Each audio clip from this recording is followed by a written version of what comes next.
Okay, this is a test for Day in executive office. Testing on Friday, April 1st. You want me to keep talking? You're good? All right, thanks. Welcome.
If I can get your attention, please. I'd like to announce that this morning's board meeting is going to be canceled. It's April Fool's Day, you know. What can I tell you? Kurt looked like he was having a heart attack. That's why I jumped on it right quick. We call to order the April 1st, 2016 Governing Board meeting of the South Coast Air Quality Management District. If we'd like for Councilman Joe Buscaino to lead us in the Pledge of Allegiance. It's be my honor. Thank you, Mr. Chairman. I'll rise. We face and pledge our allegiance to the greatest flag in the world. I pledge allegiance to the flag of the United States of America and to the republic for which it stands, one nation, under God, indivisible, with liberty and justice for all.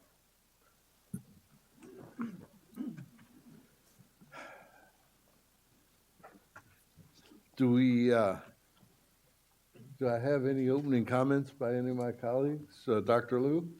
Thank you, Mr. Chairman. I wanted to ask staff about an issue that came up yesterday when I got a couple of emails about a hearing board matter, I believe, with ExxonMobil that's coming up. I got some emails from concerned residents about it. I just would like to know what the status is with the hearing board process and what opportunities the public have to participate in it. Dr. Liu, there is a hearing tomorrow at Torrance City Hall. It starts at 9 o'clock. It's an order for abatement hearing. The public will have an opportunity to testify at that hearing. They had a lot of very specific concerns, but I assume that all of those can be brought up at the hearing. Yes. Okay, thank you. Councilmember Mitchell? Yes, good morning. I want to mention that last night I attended the Tesla event where they announced the mass production of a new model, the Model 3. It's a beautiful car. Will be sold at a cost of $35,000, has a range of 215 miles, and Mr. Musk announced that they already have 115,000 orders for this car. So it will be out. It will be out on the streets at the end of 2017. So we have to wait a little bit, but it is a beautiful car. It's not your boxy, funny-looking electric car. It's a beautiful, beautiful car. Seats 5 people. So look for it. Look for it on the streets. You'll be seeing it soon.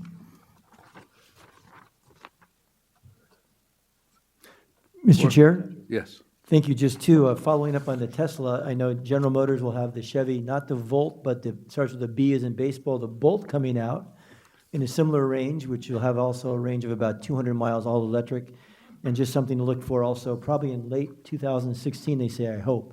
The Santa Monica Auto Clean Air Car Show had a model there, but you couldn't actually touch it. Hopefully that'll be out at about the same time. Secondly, Mr. Chair, this last council meeting in South Pass, we approved the first public hydrogen, well, one of the first, SCAQMD may be the first in San Gabriel Valley, but one of the first public hydrogen fuel cell charging stations or fueling stations in San Gabriel Valley. It took about 2 hours part of that meeting because it was immediately adjacent, and this is, I think, some of the problems some of these hydrogen fueling stations may encounter. It was immediately adjacent to a residential neighborhoods, houses all around it. So the residents all showed up, and as a council member, you're really sensitive to the residents. So the meeting took a long time because I was trying to kind of negotiate the residents' concerns, but they wanted a large wall just for protection. Hydrogen, there were some concerns. And the CEC was there, the Energy Commission, the governor's office, at a small town city council meeting to try to get this approved. Finally, the council approved it. But as they introduce these in their neighborhoods, there may be a lot of pushback, just a lot of neighborhood concerns about installing it immediately adjacent to apartment buildings, residences, where you've got, but it was approved and will be installed within the next several months. Thank you. The board held a Cesar Chavez luncheon recently. Have we got some pictures of that, Paul? It was the best I've ever been to. It was just absolutely incredible. It was at Cal State, Cal State, LA. As you can see from this picture, the place was packed. The place was absolutely packed. The program was just excellent. The young people were great. Now, those are the people who raise their hand for the new Tesla. So, you know, everybody's for that. And yeah, one guy, no, he wanted. It appears to me that the President Pro Tem has come between Dr. Parker and his wife. Yeah, you know, things happen. You know, when you want to get reappointed, sometimes you know, you just you gotta, hey, man. But it's okay. I love him anyway. These young children were just phenomenal. They soaked up everything. They had great questions after the event were over. They were just enthralled with the whole thing. And the fact, I had a picture that I showed at that event of my wife when she was with Cesar Chavez. And obviously it was a long time ago. And the guys wanted to date my wife, man. I didn't know how to react to that, you know. But it's hard for them to imagine that you could know a historical figure. But I have to congratulate Alicia. You and Derek did a great job, and I don't know how and if you can top it next year. Dr. Parker, do you have any comments? Yes, I thought it was a very excellent event. Equally as important was one of the things that every time you have these events, you hear information about air quality that you hadn't heard before. But I think the young people who came out were very interesting to note that many of them really stated that they had chosen a career to basically make their career air quality and environmental. So I think that from that standpoint of view, these kind of events really do a lot for our community in helping young people to understand what this is all about and what role that they can play in being involved. Okay. Can we move on now to the presentation by Dr. Black?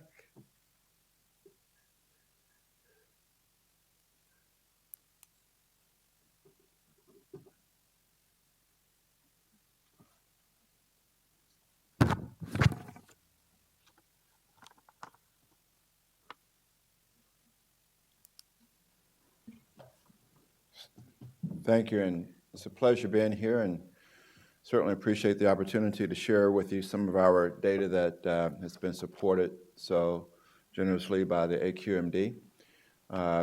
What we'd like to show you is some of the genomic and proteomic changes in the right brain after acute and chronic exposure to particulate matter from the Los Angeles basin air, and a comparison with human brain tumors that we've actually have looked at in some of our studies.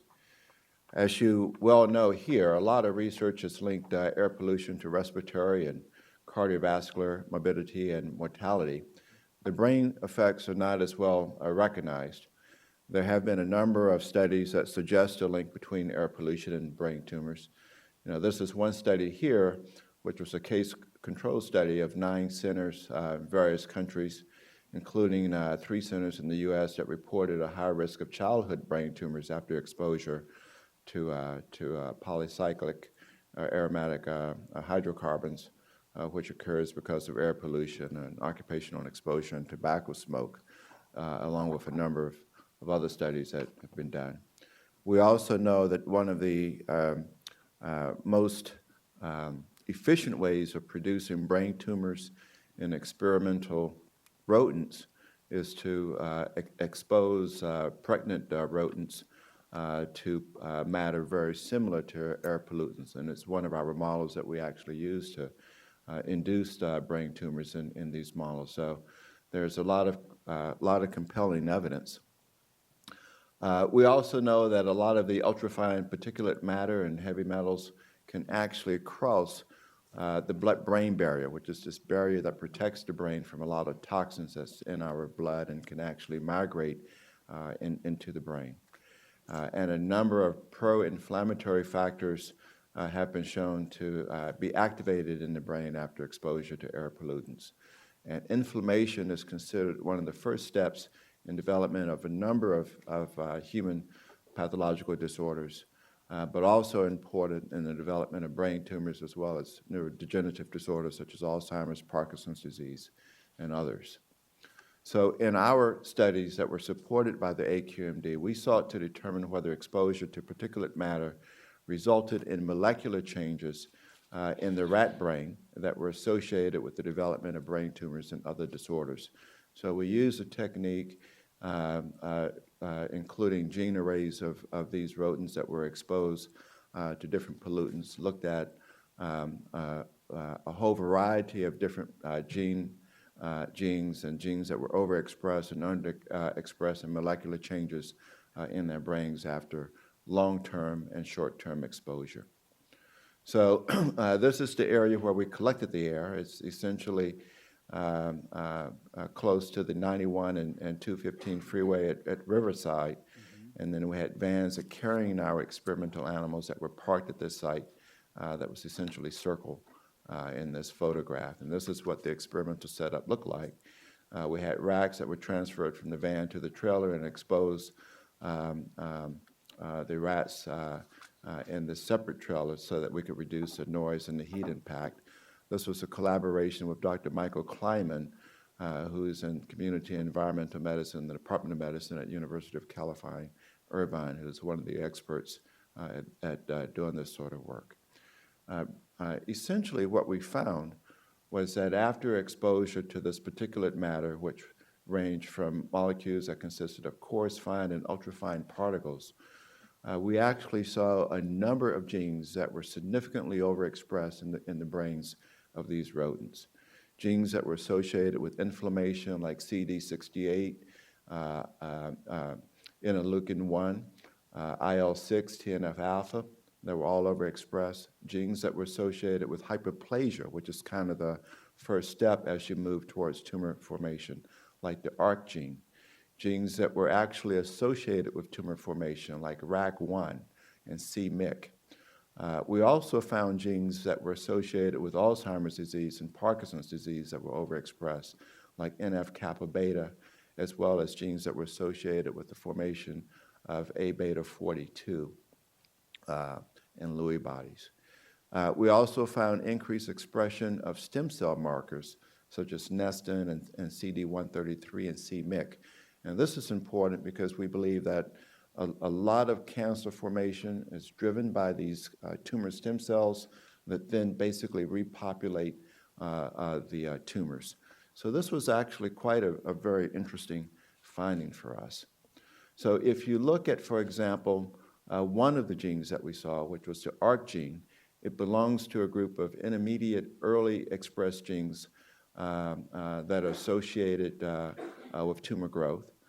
It's a cell cytoskeleton gene and is also related to other oncogenes such as CFOS and c-MYC, and it's considered to be important in triggering the tumor process and tumor development, particularly in gliomas and pituitary tumors. And this is kind of an early gene in this pathway.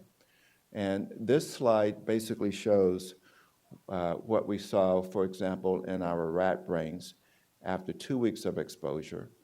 And on the upper left is the controlled purified air sample.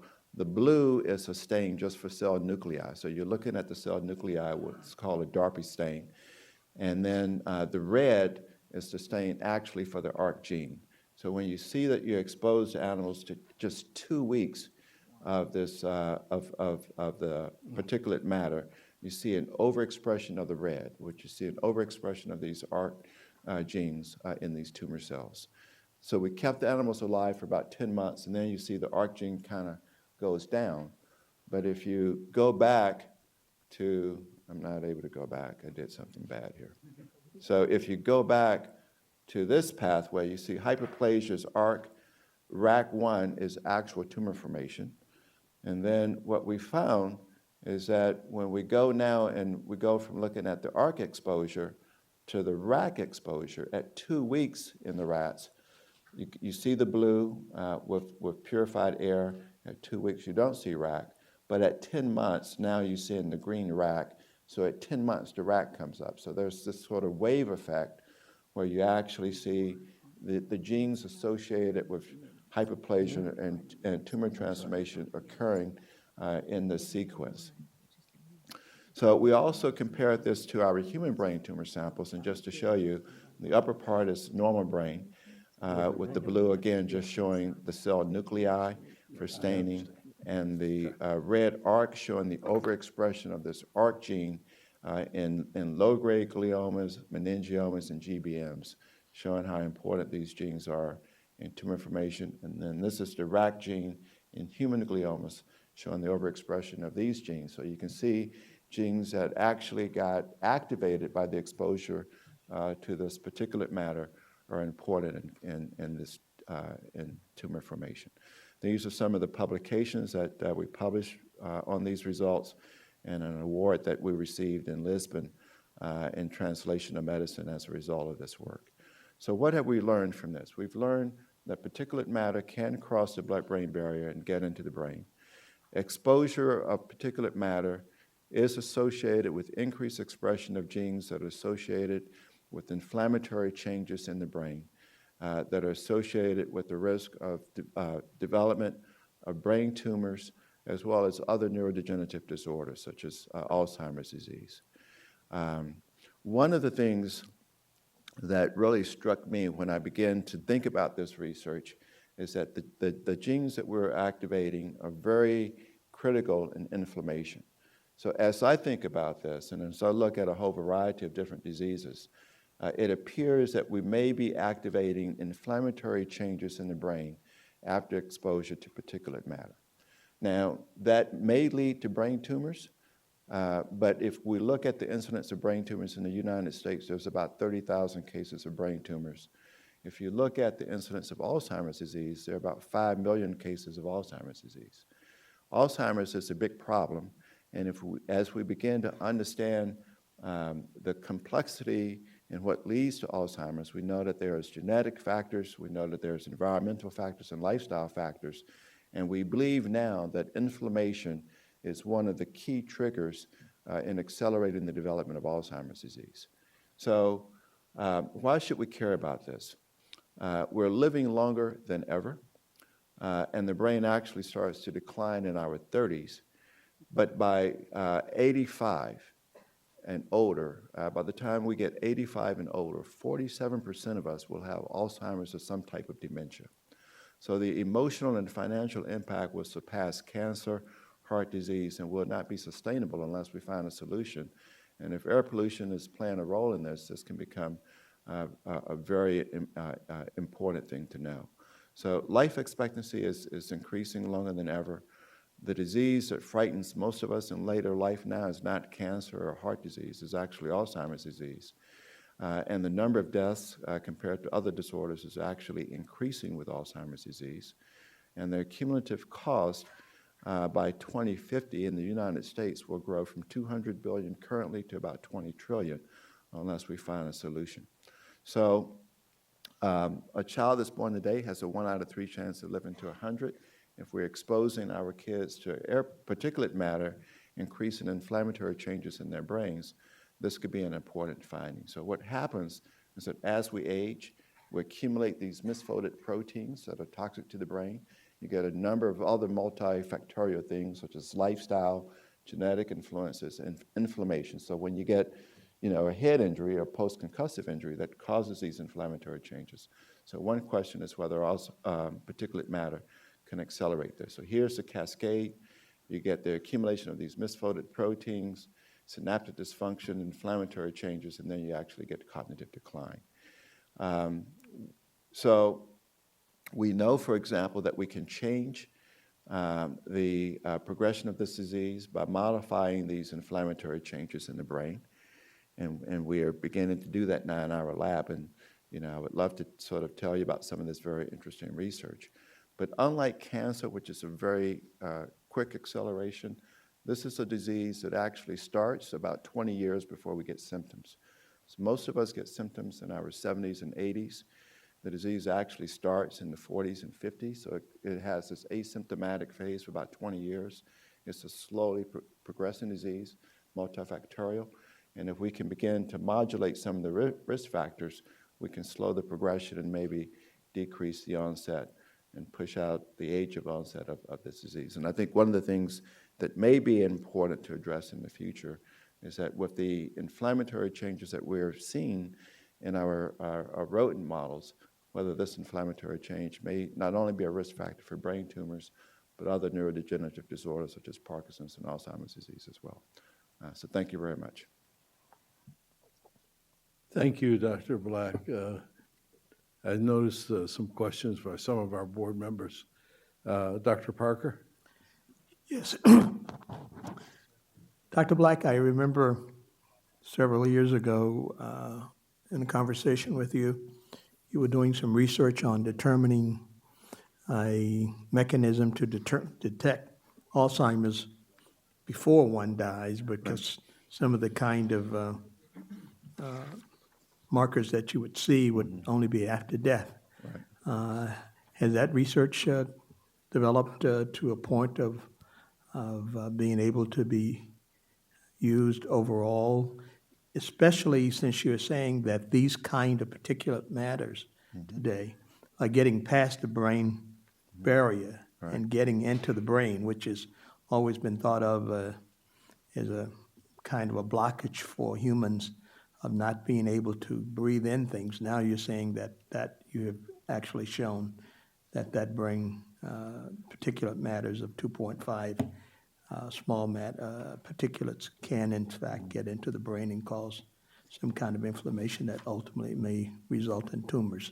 So have we made any progress in determining that, especially since Alzheimer's is the largest one, and all of us, maybe at some point you're now saying that it starts occurring at about 40, not really at about 70 or 75 or whatever it may be. Yes. At some later time.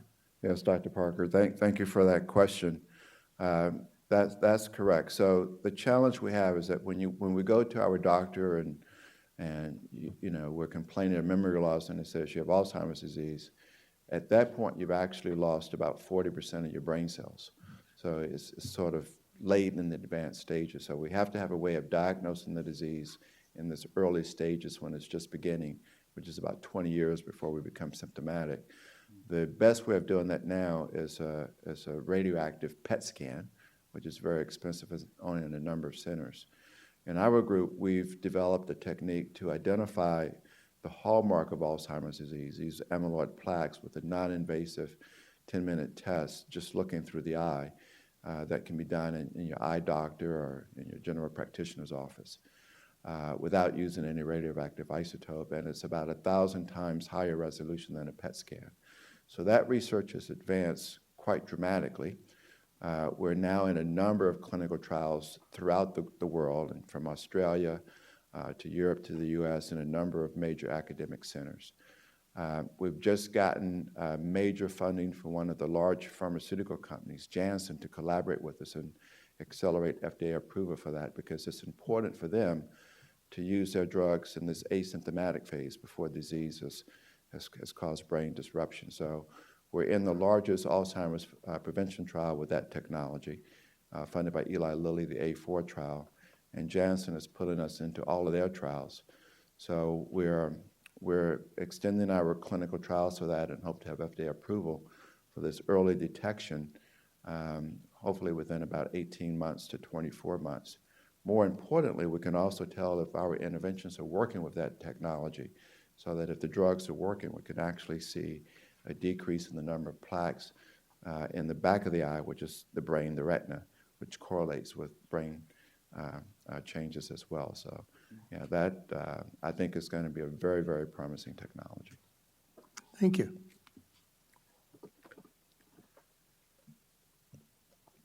Dr. Liu?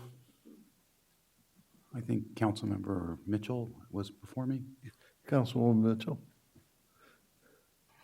Were you saving the best for last? I Thank you. have two different boards up here, and they have different things on them. So I'm just kind of playing it by ear. It wasn't related to that cognitive function by age graph we just saw, right? Because my kids are sure that their cognitive function is way above mine. I'm pretty sure they're right about that. Thank you. Thank you so much, Dr. Black, for coming and explaining to us this research you're doing. There is a segment of the scientific community that many of us have been exposed to, and this group of researchers claims that particulate matter is not a pollutant, and we need not be concerned about regulating that particular pollutant, criteria pollutant. And so your research is really important because it goes in exactly the opposite direction. I just would like you to comment on that segment of the scientific community, if you're aware of them, and what we can do about combating that false view of particulate matter. Yeah, I don't agree with that view. I know that there are a lot of people that claim global warming is not real, but I think most of what I've seen in the scientific literature wouldn't support that. And I think we were actually quite surprised with our findings by how rapidly the changes occur in the brains of these rodents after exposure. So we didn't expect to see changes that we could demonstrate, and we're not I'm not talking about small changes in the gene expression. So we had a cutoff that it had to at least be a twofold increase in the gene expression before we considered it to be significant. So all the genes that I showed you were genes that were elevated at least double compared to baseline. So imagine with just 2 weeks of exposure, you can detect these changes. It's quite dramatic. And then you can see the cascade moving on. Now, we didn't actually carry out the studies to see if we could see an increase in tumor formation. But I think anyone would be compelled to only conclude that when you see this type of increased gene expression in the brain for genes that are associated with inflammation, hyperplasia, tumor formation, this is a very significant finding that we have to take very seriously. Dr. Liu? Thank you. No harm meant by that earlier comment at all. Dr. Black, thank you so much for the work that you're doing and the research that you're doing and the dedication and time that you're putting into this issue. It's really vitally important, and your findings are crucial to the work that we do and the efforts that we put into trying to reduce particulate matter pollution here in the Los Angeles region and the 4-county area that we represent. We talked a little bit earlier about whether there might be a way to supplement or complement the research that you're doing. I think that, and we have funded this research, so I think we need to keep doing that. But maybe there's a way that we could take advantage of this new technology that's coming out in terms of low-cost particulate matter sensors and pair that with some epidemiological work and the research that you're doing and have an epidemiological end to that. So the public health studies, not on the rats, but on people, and maybe get better exposure data from these personal monitoring devices that are becoming very low cost, and our tests and our labs are showing are highly accurate and reliable. I was just wondering if that might be something that could complement your work. I think it certainly could, and that would be a very important thing to look into.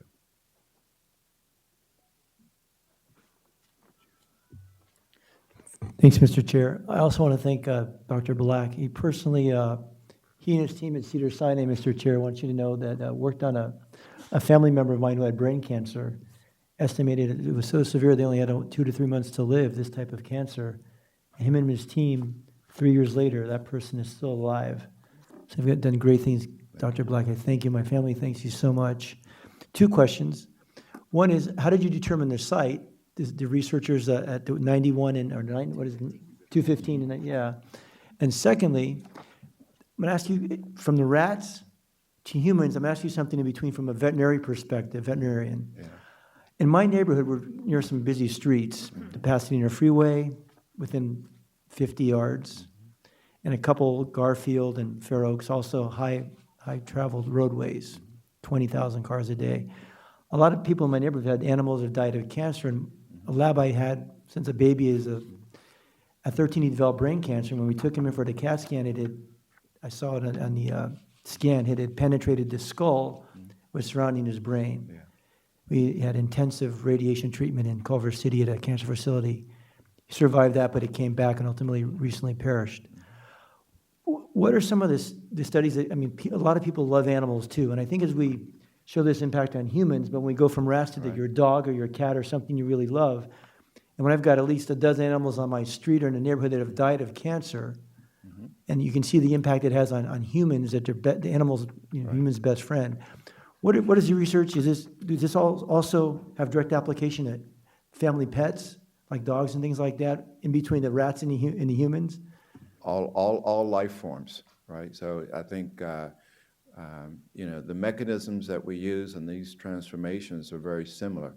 So if you look at the similarities with gene structure between a human and a rodent, we're about 98% the same. So you just kind of go from there. So we're not that different. So, the genes that we use and the pathways that we use and, and the development of these pathologies are very similar. And the reason that we chose this particular site is when we came into this, our expertise is our expertise is brain tumors and Alzheimer's disease. But it was important for us to really build an expert team that understands air pollution. We sort of came up to speed on this. And Michael Kleiman at UC Irvine, is one of the leading experts in this area.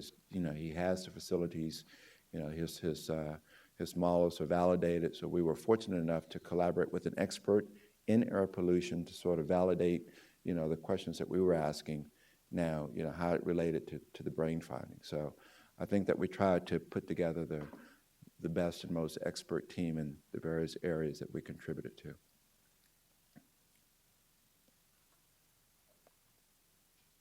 Well, Dr. Black, I want to tell you, I've been here 23 years.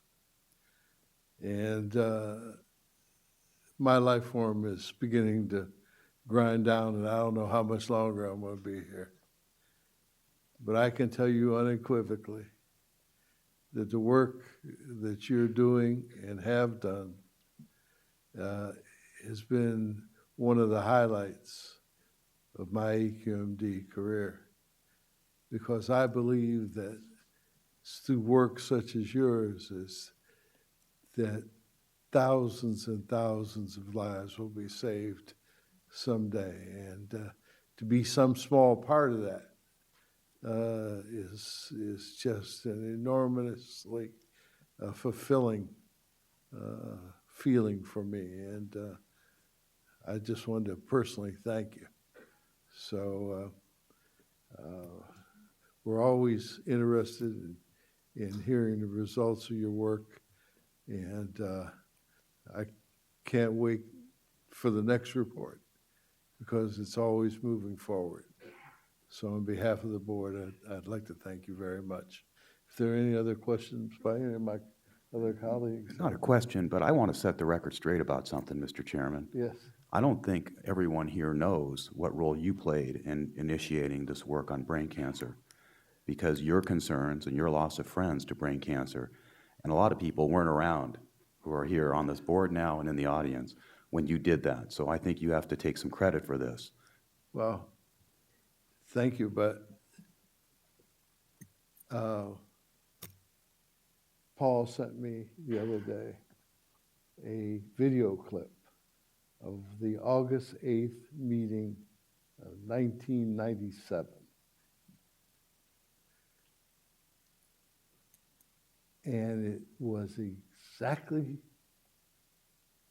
the same issues that we are facing this afternoon, we were facing on August 8th of 1997.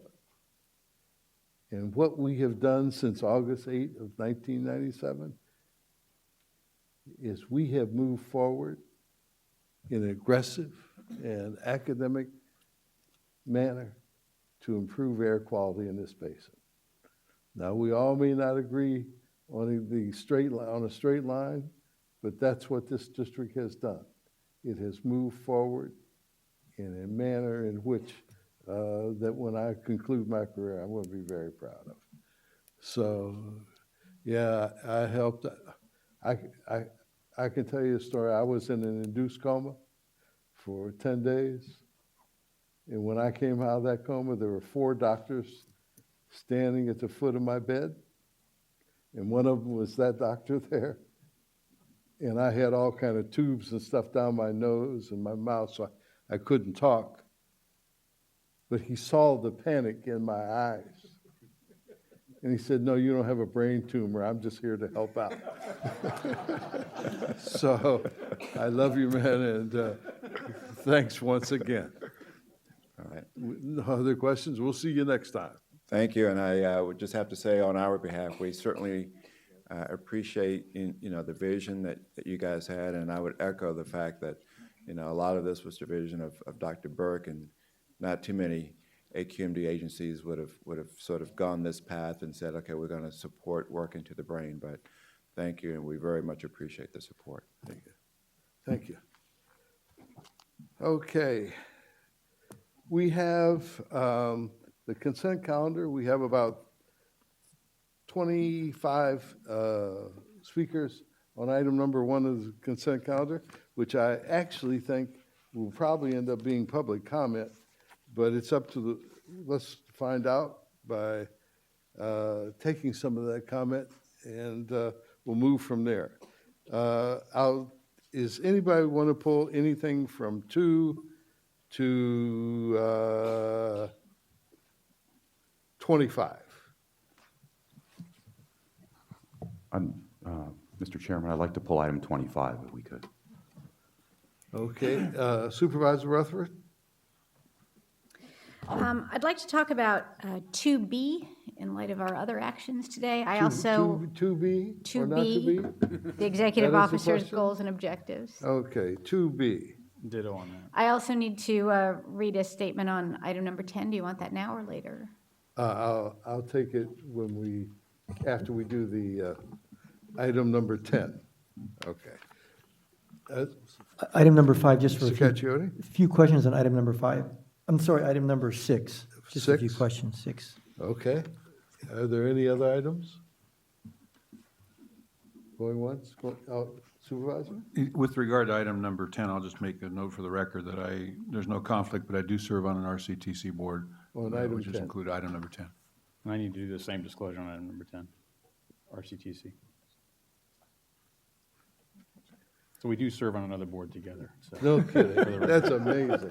That's amazing. Okay, so 2B, 10, 6, and 25. Am I missing any?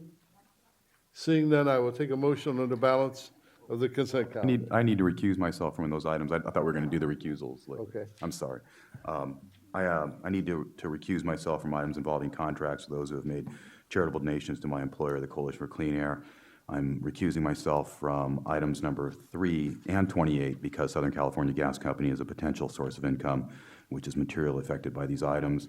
I'm recusing myself from item number 6 because of a financial interest in Google, which is materially affected by this item. I'm recusing myself from agenda item number 10 because Los Angeles County Metropolitan transit authority or authority, it says here, is a potential source of income which is materially affected by this item. Thank you. Okay. Anyone else? McCallum. I'll move approval of the remainder of the, Wait. McCallum just came in. McCallum? I'm Yes, sorry, Mr. Mayor. Chair, on item number 10, don't have a financial interest, but I am required to say that I am a member of the Sandbag Board, and that item deals with that.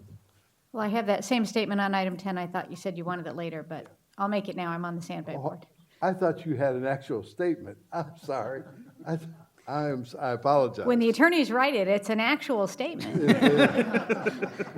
Which attorneys wrote it? Then we can debate that.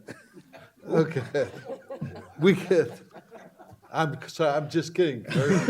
I'm just kidding, man. You know, you gotta be able to take a joke. Okay. We are now taking items other than 2B, 10, 6, and 25. May I? 10, you do not need to We can take take 10. 10. What?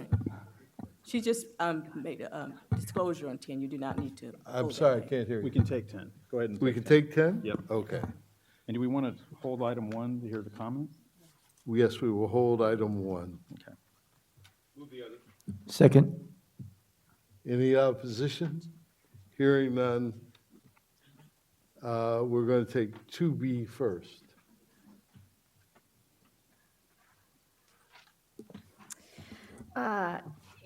It seems inappropriate to move forward on the item as currently drafted, given that we are appointing a new executive officer interim today and then eventually another. And I'd like to see if we could move this item either to an appropriate committee or create a special committee of the board to rework them in light of the new circumstances. I think we should withdraw it, and if we do hire an acting executive director, we work it with him and bring it back either next month or the month after. Yes, thank you. Okay? So we will withdraw 2B. Okay? Item 6? Mr. Chair, I just had some comments. I think it's a good idea with Google. It's a great idea. I was just curious, this past year, the outreach to the, on the Check Before You Burn program, had a lot of my cities I represent, elected officials, didn't really hear much about the program. I was just curious, even though it says it has a lot of hits, I always have suspicions when they say that. It was like Larry, when I spoke at the meeting of the MSRC several months ago, Metro had another thing, the ride share on Thursday thing, and the consultant was in there. We had 1 million hits, people. I said, well, I heard it, but it never did anything for me. It never did anything for all my friends. With the Check Before You Burn, I know we spent some money, but I didn't see one ad on it. A lot of my friends, other council members, I just was curious, what did we do this past year? I would get emails from Rainbow once in a while, which were great, but was there a big outreach this past year? It wasn't part of the Google program last year. Oh, I know it wasn't part of Google, but Yeah. but part of it in here that's talking about this. But it did say that we had a contract from 2013 to 2016 as part of this. Not with Google, but with the other part of the staff report. So was there much? Yeah, Councilmember Caccione, I apologize. Sam Atwood's got probably more detail on this, not here today. Okay. So the Google, I think if you can maybe phrase the question more directly, I can probably give you a better answer. So I read the report, but it was talking about they gave some background about the Check Before You Burn, and it said they entered another contract from 2013 to 16, and I know maybe 13 or 14, I remember seeing some of the commercials that you showed were some great commercials, little kids going by the Sure. fireplace, they were great. But I didn't see that much this year. I know we didn't talk about it that much, and I had actually elected officials come to me and say, my neighbor's burning, what are you guys doing at AQMD? And he's still burning on no burn day. And I remember sending an email to Barry's, and he looked into it, but I wasn't sure how much actually our outreach was this year on this check. I just want to make sure we're spending this money. I didn't see anything. And I'm Google, nothing against, I want Google to go forward, it's great. But it's the other aspect of the other, just curious. Yeah, well, you wouldn't have seen anything. You wouldn't have seen anything on Google. Yeah. But Yeah, right. because it wasn't in the program last year.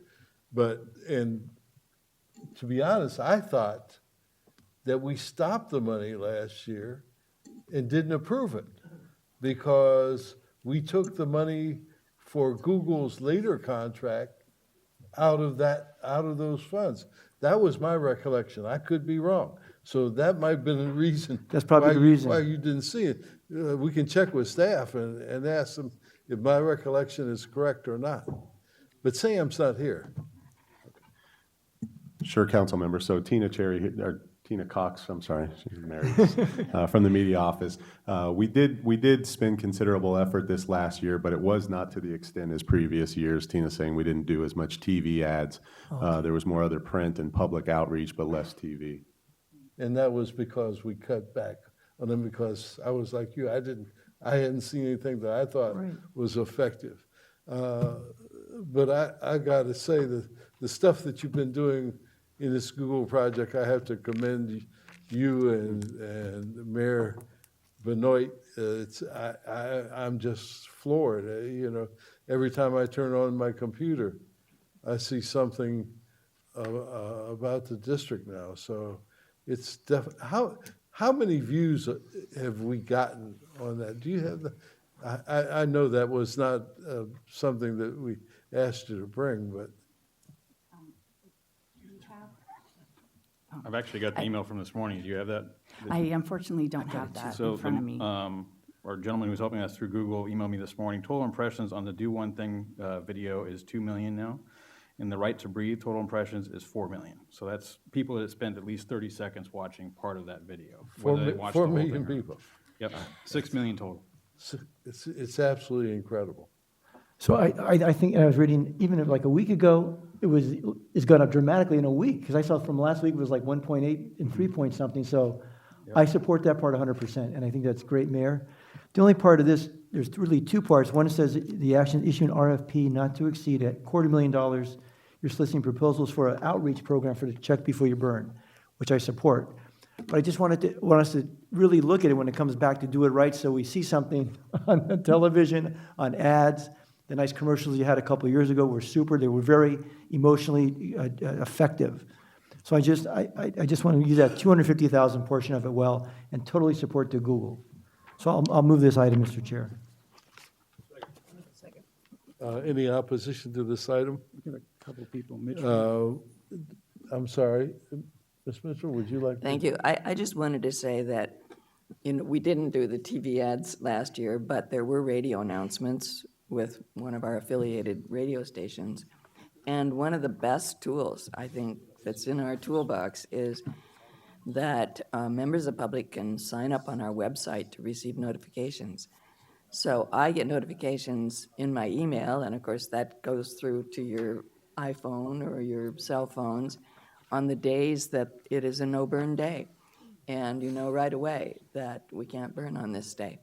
So I think we need to do better outreach on that people can just sign up on our website and you don't have to search for it. It's right there in your email inbox. So, but I look forward to the Google contract because we may be able even to use the Google mechanism to alert people that they can sign up on our website for those notifications. That'll absolutely be part of it, to get them to drive to the website to do those signups, to actually get that task done. Thank you. All right, so we have a motion and a second.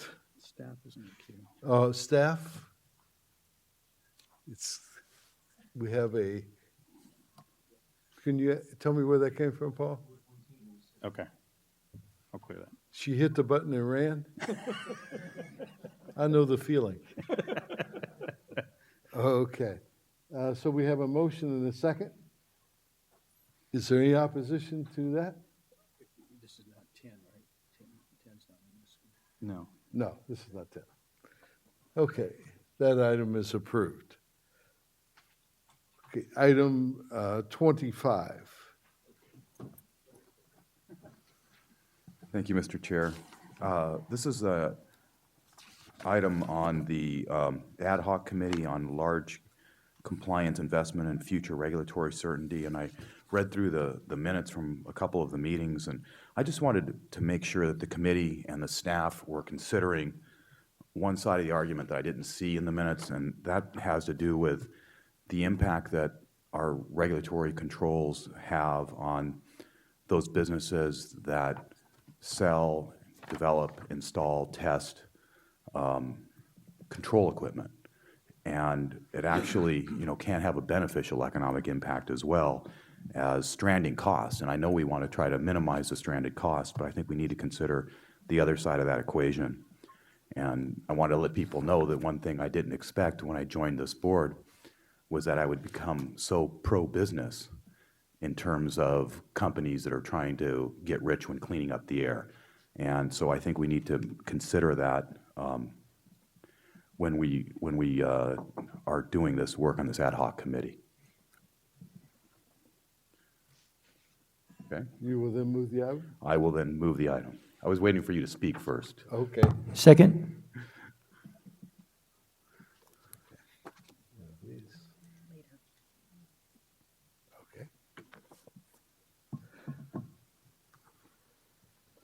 Okay, so we did 1, 2B, 6, 25, 10. No, we didn't need 10. We didn't need. We didn't need. Oh, we didn't vote did yet. 10 We already did in 10. the original motion. Do we need to vote So on that 25? that completes. Vote on 25. It's just receiving files. Did we have a motion on 25? Motion is And a second. second? Second. Any opposition? Hearing none, 25 is done. We have. Yeah, we did. You were not here for 10. Oh, Okay, because I'm a member of the MTA board, just for the record. okay, then we will now go to 1. Okay? Which is the minutes. And I will call Asher Jones and Ivan Gillespie to the microphones. Hi there. I thought I might kick things off. My name's Evan Gillespie. I work for And the your name is? Evan Gillespie. I work for the Sierra Club. Oh, okay. So I had you too, but you want me to lead off with it? Is that No okay? problem. Great, No thanks. problem. We wanted to comment on the public minutes from the last meeting because we felt like there was some unfinished business. And before I get into my comments, I did want to thank Dr. Black. That was an alarming and impressive amount of research that his team has done. And I sat in the audience thinking about what it just appears to be a growing chasm between what we know about the science of air quality and the actions of the board. We have seen time and time again, as this board has said, we take air quality seriously, and then move to do things like remove the executive officer who is making significant.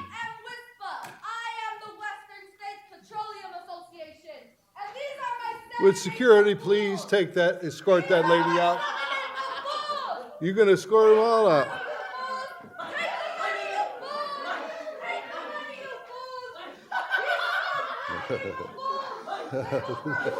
This is better. Now, I mean, you would spend your time. Oh, I see. Television.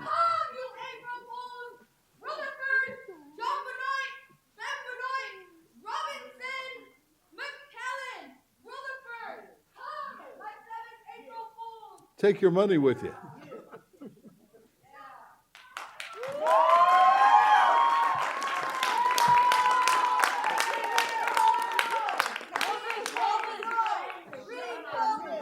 If we have disturbances in the auditorium, I'll remove the people who are disturbing. Fair enough. You know, I just want to impress upon ourselves that we don't feel like our voices are being heard in this matter. We take this issue seriously. There are a lot of people who are struggling with air quality. What matter? The fact that this board is not regulating polluting industries, and in fact, we've seen an intentional attempt Wait a by. minute. I'm living in a different district than you're living in, because the figures that I see say that for the last 23 years, the air quality's gotten better in this district. Where's your numbers? What's that? My numbers are the fact that we are still not in compliance with the ozone standard, sir. We have a long way to go, and we have never. I didn't say we didn't have a long way to go. Right. And I'm not going to debate everybody who comes up today. But if you're going to come up here and say we're not doing our job, that video, look, hey, we're going to clear the auditorium and let you in one at a time. Now, if that's what you want, we can do that. No problem. If you want to act like human beings, act like Wow. it. Okay. Okay. You got one more time. Do you want to finish your testimony? I mean, if we're not human beings, then I don't know if we Look, can comment, but I said, if you don't want to act like human beings. I didn't say you weren't human beings. Okay. So don't put words in my mouth. Okay, just, Chavez Day was yesterday. so, Would security find out who keeps talking and have them wait outside since they want to talk when everybody else is talking? we're asking you to do better. That's it. We have a significant air quality plan coming up this year, and we're asking you to take the issue seriously and to deliver a plan that ensures that everybody in this audience, that everybody in the South Coast Basin can breathe health and safe air again. That's it. Thank you. Asher Jones? I agree. You guys are doing a horrible job. I live 1 mile away from a freeway, and I have to deal with smog and pollution in my lungs every day. Did you drive here today? I came here in a van, but that doesn't matter because I'm publicly speaking, and this is my time, not yours. Yeah, right. Now, Ben Benoit, you're my representative in Riverside, and again, I'm going to directly say you suck because I am having these problems. I know other people who are having these problems, and you're not doing anything. Papa Benoit, still, you can talk to your son about this. You're on the same board. You are on multiple boards dealing with air quality. Get together at a family function and be like, son, you need to fix this. Because this is a family affair because families are literally being affected. Their babies, their children, their grandparents, even themselves are being killed because of these tumors that Mr. Brown talked about, and you guys are not doing anything. I mean, in my opinion, you guys might not be thinking that you guys are doing the most wonderful thing ever, but apparently you're not because look at how many people are here in opposition to you. Just see them. They're human beings, and for you not to say that they are is totally reprehensible because they are. These are real human conditions. These are real human suffering, and this is real people. And for you to kick them out, that's ridiculous. These are the faces of the people who are being affected by your lack of inaction, all right? These are the people, not you guys, because you guys live in good quality air places, not us. We're poor people. Okay, so we live, again, by the freeways where these pollution are happening, places where things like your policies don't work because these trucks come in, they are allowed to by you guys because they're not regulated as heavily or not regulated at all. These people that carry the pollution through our neighborhoods need to be regulated, and you guys haven't done that. 15 people die every day in our air basin. 1, 2, 3, 4, 5. 15 people on this board, 15 people of us. How long is it going to take for you guys to figure out how many bodies need to be piled up for you guys to understand that this is a problem? 15 people. We have the worst air quality in our basin. And you guys are here, saying you guys did a good job and whatever. No, you haven't. 15 people is not a good job. 1 person is not a good job. 0 people now. Okay? So stop kind of patting each other on the back because this is not a good day. You guys aren't doing your job. All right? You guys are being held accountable by the people that you're supposed to be representing right here, right now, but you're kicking them out. That's not undemocratic, and that is not how you're supposed to represent these people. You're supposed to hear their voices, allow them space, and give them that time.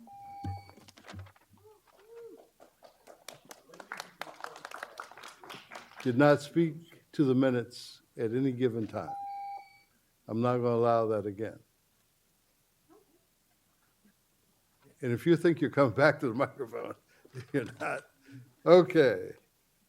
Dr. Lee Garland. And you must speak to the minutes. Thank you. I'm very concerned that the 7 members of the board who voted to remove Dr. Barry Wallerstein. This is an obvious move to shift the board's decisions. As this relates to the minutes, explain that. I ask for removal of the black box loophole. There is an appropriate later date. I'll be glad to hear your testimony in public comment, but you must speak to the minutes now. I'll be glad to give you another 3 minutes in public comment. But unless you're going to speak to the minutes,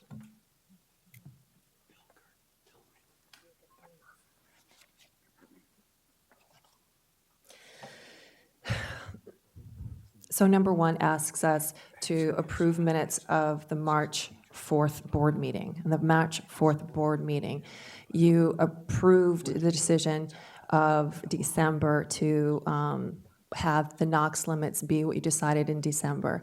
And that was against the advice. And that was against the advice of your staff. And so you appropriately fired your staff. The director, Dr. Barry Wallerstein.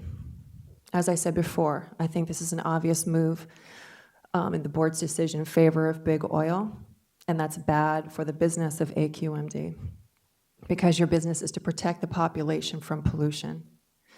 I asked for the removal of the black box loophole. There is no appropriate later date. I asked for transparency and the hire of a new director. Any new director should not have lobbied before this board or before the EPA on behalf of big oil. So it must be disclosed what company that candidate has worked for and who they represented. This does pertain to item number 1.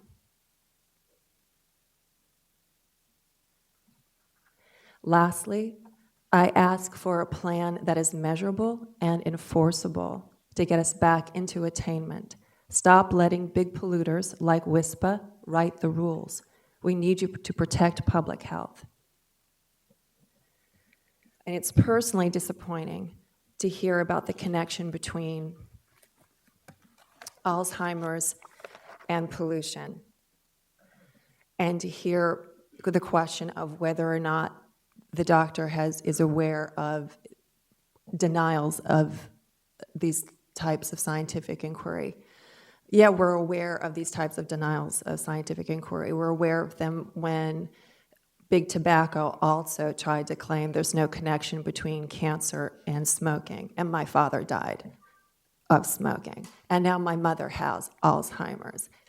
It's not a matter of fixing the problem when someone's sick. It's about preventing things before they get sick. It's about taking care of the environment now while we still have some time left. Thank you.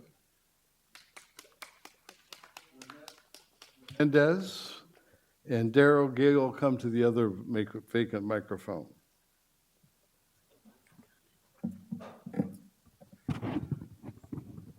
Good morning. Happy April Fool's Day. My name is Lisette Hernandez, and I'm with the Sierra Club. I'm also a South LA resident. And we do have a problem with the minutes. We also have a problem with this board. We also have a problem with the direction of where you're taking this agency, and that's why we are here today. We also have a problem with the fact that there are no Latinos represented on this board. We live in the Los Angeles Basin. Includes all of LA, includes all of the Inland Empire, includes East Coachella Valley, and we are not represented. How is it possible that we are not represented when we are, in fact, some of the frontline communities that are affected firsthand by polluters that are regulated by your agency? We understand that these are appointed board members and things of that nature, but we ask of you to take a look at that. Yesterday, as you mentioned, was Cesar Chavez Day. How dare you bring his name up and yet not look at the composition of this board and what direction this is going in? We also have a problem with the fact that you are considering Wayne Nastry, someone who is a former appointee of Pete Wilson. We're not sure where exactly he plans to take this or if you are indeed going to be hiring him, but we would like a transparent process for the hiring of the next director. We would like an air quality management plan that delineates how you will be protecting our public health. My son will be walking in here any minute now. He is an asthma sufferer, 8 years old.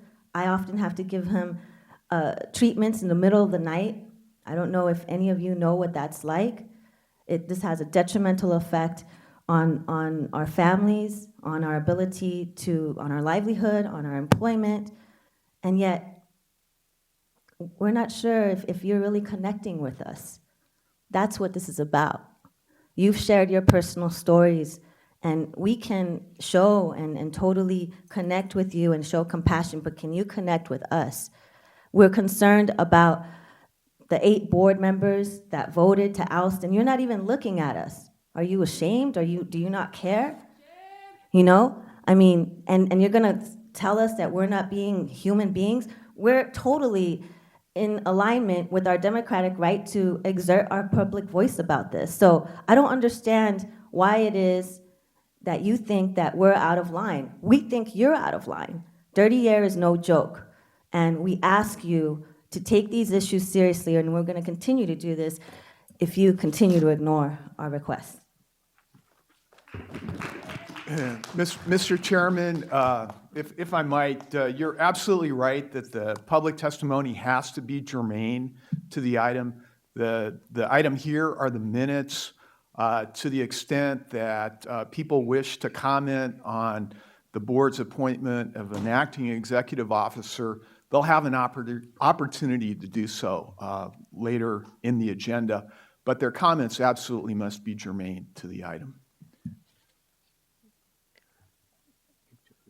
Okay, well, I should really go during the public comment time. I'll come back. So put me. I'm sorry. I'm going to go through public comment time, so Darrell Gale put me back in for that. I'm going to call everybody's name.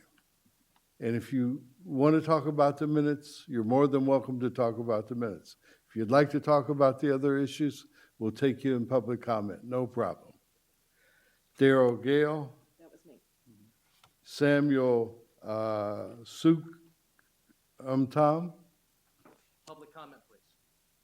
Ethan Dodd. Public comment, please. Okay. Chad Craycraft. Public comment, please. Thank you. Vern Taylor. Public comment. Diana Rosendahl.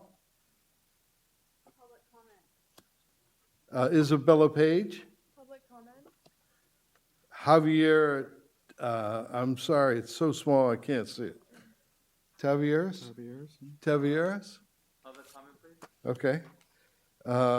Gabriella Geyer. Graciela, public comment. I'm sorry. Graciela? What did I say? Christina. Starts with an M. Menendez. Public comment. Ignacio Ocola. Ochoa, public comment. Ruben Garza. Oscar Salazar. Eduardo Rodriguez. Public comment, please. Arturo Castellano. Thank you. Public comment? Thank you. Jesus Leon.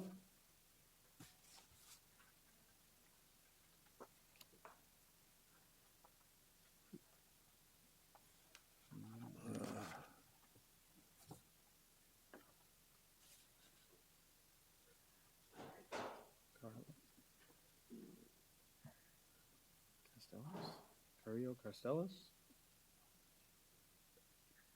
Carrillo? It's C-A-S-T-E, and then it gets fuzzy. It's L-L-A-R-O-S.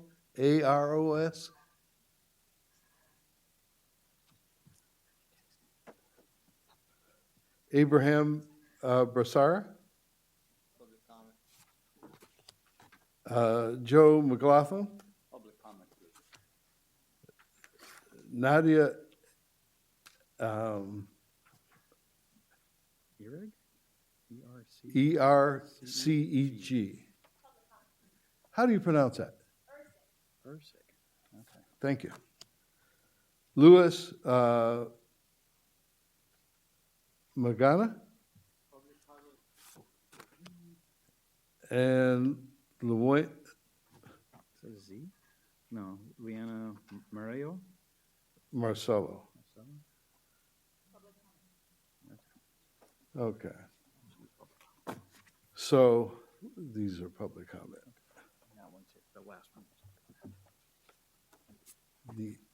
These, they did not respond.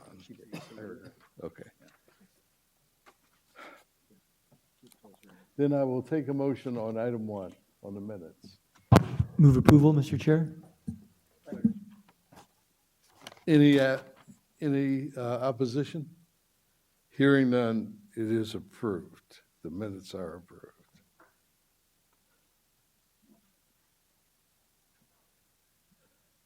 Item 26. Thank you, Dr. Burke, members of the board. My name is Philip Fine, Deputy Executive Officer at AQMD, and I'm happy to present to you today an update on the development of the Air Quality Management Plan. This presentation is a version of the presentation I gave at Mobile Source Committee a couple weeks ago, and at the request of Mobile Source Committee, they thought it was a good idea that I give a similar presentation to the full board. This is a slightly updated presentation, but you'll also be happy to hear it's a condensed presentation, just hitting on some of the highlights and major policy issues, as well as giving you kind of a status report of where we stand on the AQMP. So, by way of background, very briefly, and many of the board members have heard this before, there's many different standards we're addressing in this air quality management plan. There's ozone standards and PM 2.5 standards for which we still do not meet those federal standards. This chart shows the SIP due dates and the attainment dates for all those standards. The first 3 are actually, we are required to submit an update to our state implementation plan for those 3 standards. And those last two ozone standards, we already have an approved plan, but staff is currently planning to update those plans with the latest information and the latest results of all our technical work that we're doing as part of this AQMP. So I want to walk through kind of a roadmap of where we are and what the challenges are in this AQMP. First of all, I'm not going to talk a lot about particulate matter because the challenge of meeting those standards are a lot less significant. They are significant, but what's driving the air quality management plan are these ozone standards of 80 ppb that we need to meet by 2023 and the 75 part per billion standard by 2031. The 80 ppb standard, the attainment date is only 7 years away, and for the 2031 standard, it's only 15 years away. So this is what's driving the control strategy for air pollution in the basin that's going to be put forth in the AQMP. So when we look at the emissions and what we need to do to reduce those emissions, when we look forward to 2023, there's about 265 tons per day of NOx emissions that are going to be emitted into the atmosphere based on our projections. And in order to attain that standard, we project we have to cut that approximately by half to about 133 tons per day. That's a huge challenge, and that doesn't account, that already includes all the measures that have already been adopted. NOx emissions are dropping rapidly, but not enough. So 265 already includes all the benefits of all the fleet turnover, all the other standards, all the other rules and regulations we've already put into place, including reclaim. So about 133 tons per day is our target. And right now we're looking at fair share reductions, and our board has given us direction to try to get those fair share reductions, not only from the stationary source side, but also on the federal sources that they have control over, as well as the sources that the state has primary control over. So if we just take those needed emission reductions and kind of divide them according to the size of the problem with which the different agencies have jurisdiction, these are essentially the targets. We would be responsible for about 24 tons a day, EPA about 37, and CARB about 70 tons per day, just given equal share. Then when you look at 2031, there is some reductions between 2023 and 2031, so about 223 tons per day. But our target there is about the same, about 130-some tons per day. So what this shows, first of all, is if we can meet that 2023 target, we're pretty much on track to meet that 2031 target. So that's good news. If we meet the first standard, that second one will not be the large challenge that it is today. But we need about a 60% reduction, and if we look at the fair share reductions for 2031, you can see here what the different agencies, just according to their jurisdictional authority, what the fair share would be. So we can look at that a little bit more and talk about how currently the plan is being crafted based on this fair share approach. And I'm going to start with 2031 because putting 2023 aside for a moment, 2031 is actually less of a challenge than the 2023. So we'll start there. We have about a 60% fair share target, and these are the targets for the different agencies. So I'll start with EPA. The board already approved a petition to EPA for EPA to adopt that low NOx standard for trucks. That's about 13 tons per day. If EPA can do some more work on locomotives, we project about 8 tons per day of reductions. And then the other 19 tons per day, and I've highlighted that with this yellow circle, that's where this incentive funding needs to come in. The only practical way, in some cases, to get those emission reductions is to provide incentives for the dirtiest vehicles or the dirtiest equipment to be changed over to the cleanest equipment that's available near zero and zero technologies. When we look at CARB, similarly, the low NOx standard in California has a benefit, and there's on and off-road sources, and it divides up, as I'm shown here. But you can see the very large amount of reductions that still remain in the incentive categories. There's cleaner technologies, 45 plus about 48 tons per day. Then when we come to AQMD, on the stationary source side, we're crafting measures that hope to get about 11 tons per day from the stationary sources by 2031. We think through energy efficiency programs, either in existence or pushing them beyond where they are today, we can get another 6 tons per day of NOx reductions. And then, again, some incentives, this time on the stationary source side, because we think there are some opportunities on the stationary source side to direct funding to get NOx reductions, similar to what we've been doing for the most part on the mobile source side. If you add these up, you don't necessarily quite get to our target. So we are looking at our ability to get reductions on the mobile source side from a local perspective through incentive programs like Carl Moyer, exchange programs like lawnmower exchange, leaf blower exchanges, and then other types of off-road equipment exchanges. We're still looking at those indirect source rules, and then other incentives on the mobile source side.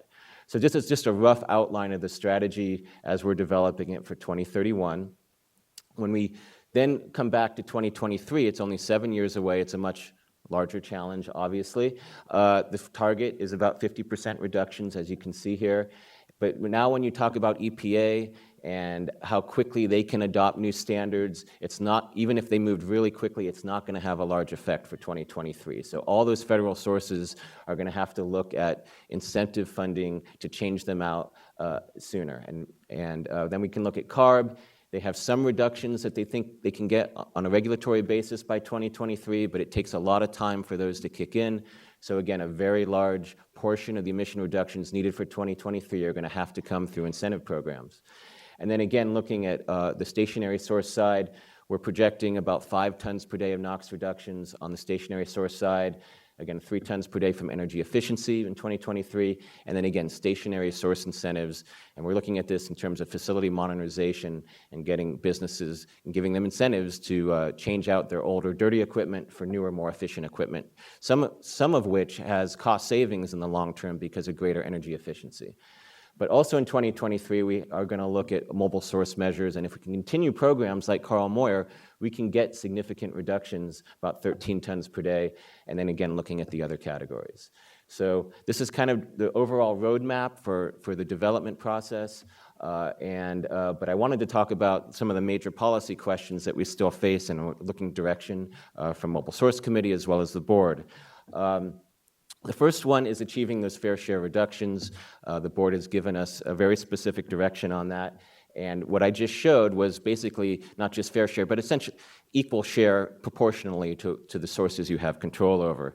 At some point when we're talking about incentive money, overall you want to do the most cost-effective control measures. And in some cases, it may cross boundaries, and that fair share may not exactly be that proportional share. So that's a policy question we have for the board. Achieving those fair share reductions, especially on the stationary source side, does bolster our position when we argue to CARB and EPA that they must do their fair share.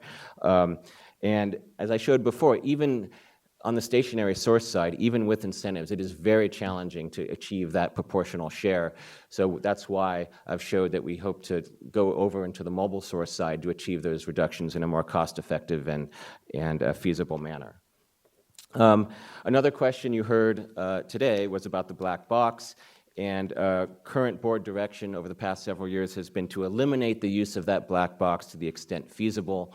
And that's the direction that staff is going. Obviously, there's still a lot of incentive funding, but we hope to be very specific on the programs and the funding and the potential sources of funding, so we can fill in that black box with specific programs.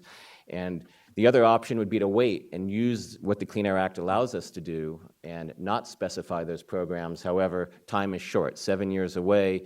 Things are going to be more cost-effective to start addressing them now than to address them 3 years before our attainment date. Sorry, one more.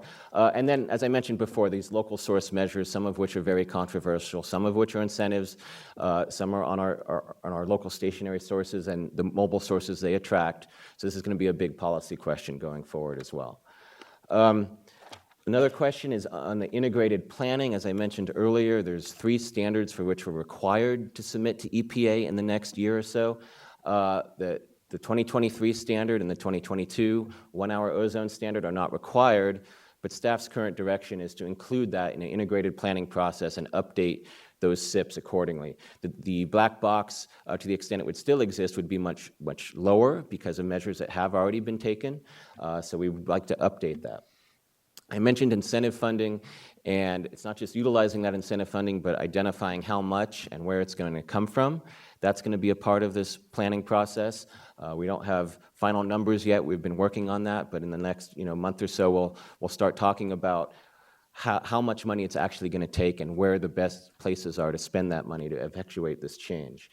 And then finally, analyzing socioeconomic impacts. We have, between the last plan and this plan, we had a review of all our socioeconomic methods, and we're implementing most, if not all, of those for this analysis. We have several contracts with outside consultants that are helping feed into this, looking at things like environmental justice, as well as other types of economic factors that may not have been considered before.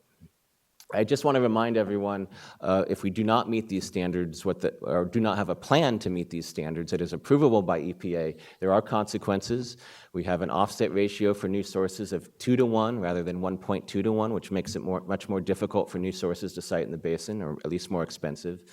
And then obviously we have the restrictions on the federal highway funding if we don't have an approved plan or don't implement the plan. And then finally, if the EPA decides that we don't have an approvable plan to meet the standards, they can come in and have their own plan, which is not a great outcome. They do not have all the experience we do locally with our sources and the issues that we deal with here. So these are the things we face if we do not get this plan to a point where EPA can approve. And I do want to talk about schedule, because there obviously has been some delays. We want as staff to ensure that there's plenty of time for public review and comment, and taking into account all those comments and subsequent revisions to this draft plan. And the same goes for the CEQA analysis, and the same goes for the socioeconomic analysis. So to us, that is much more important than the deadlines that are fast approaching. And we will seek to utilize all the timing flexibilities and work with all the stakeholders and EPA and CARB to make sure that the timing is going to work out, and there are flexibilities within the Clean Air Act that we can take advantage of, and not even if we're late on some of the earlier deadlines. But it's more important, again, to get all that public input. And again, a thoughtful, approvable plan that reflects this governing board's policy is much more important than an expedited schedule. Getting it right is much more important than getting it fast. So with that, I'd be happy to answer any questions. The people here don't agree with that. They want it fast. They want it fast and right. So, I happen to be with them on that. I wasn't talking to the schedule of when the reductions would occur. I just want to make sure that the AQMP process itself works out over the next several months. So that's what I was referring to. But I understand the public's concern about getting the reductions as soon as possible. Okay. Board Member Mitchell? Yes, thank you, Chairman Burke. We have been on a path with our staff here at AQMD and the staff at the California Air Resources Board working together.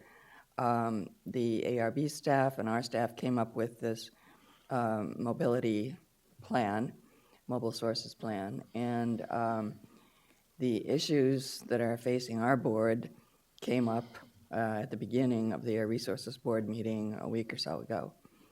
The Air Resources Board is watching very closely what is happening on our board, and I've expressed an interest in our staffs continuing to work together so that we can iron out this fair share policy direction. I think that's very important.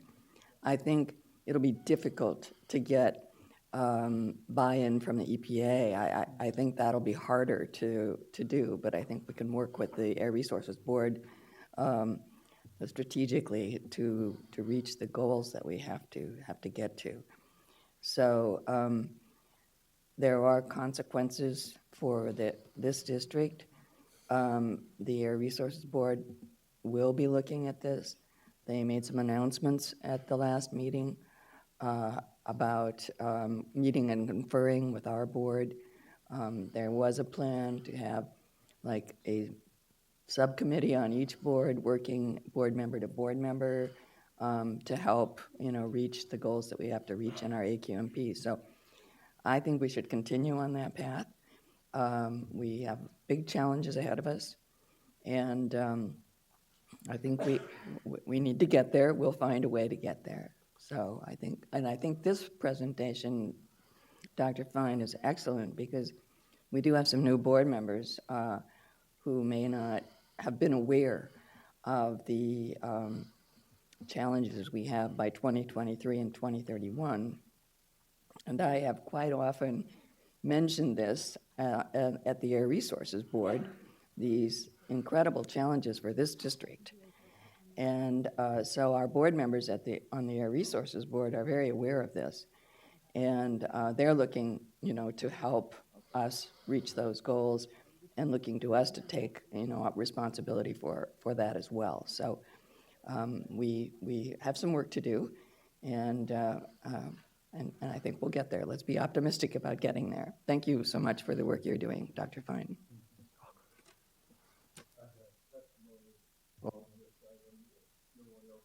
Has any questions for Mr. Fine? Dr. Liu, is this a question? Yeah, for I Dr.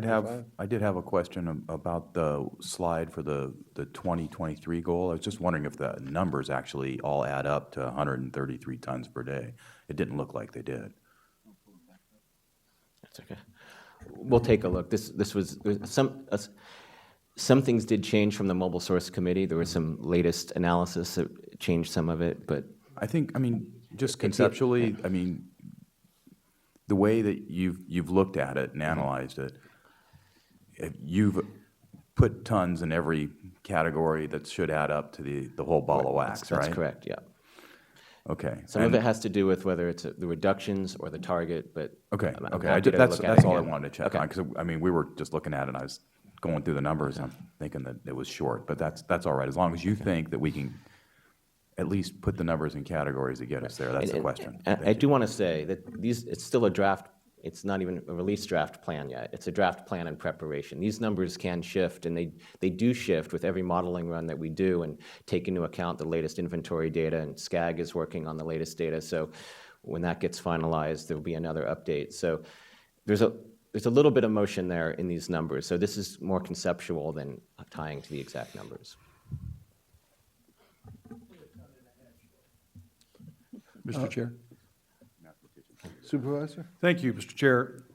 I want to just thank Dr. Fine for the presentation and remind everyone that this is not the first time we've heard these numbers, and it's not the first time we've been confronted with the problem that we as an air quality district are charged with getting to an extremely tight, very aggressive air quality standard, yet we control less than a third of the sources that are creating the problem.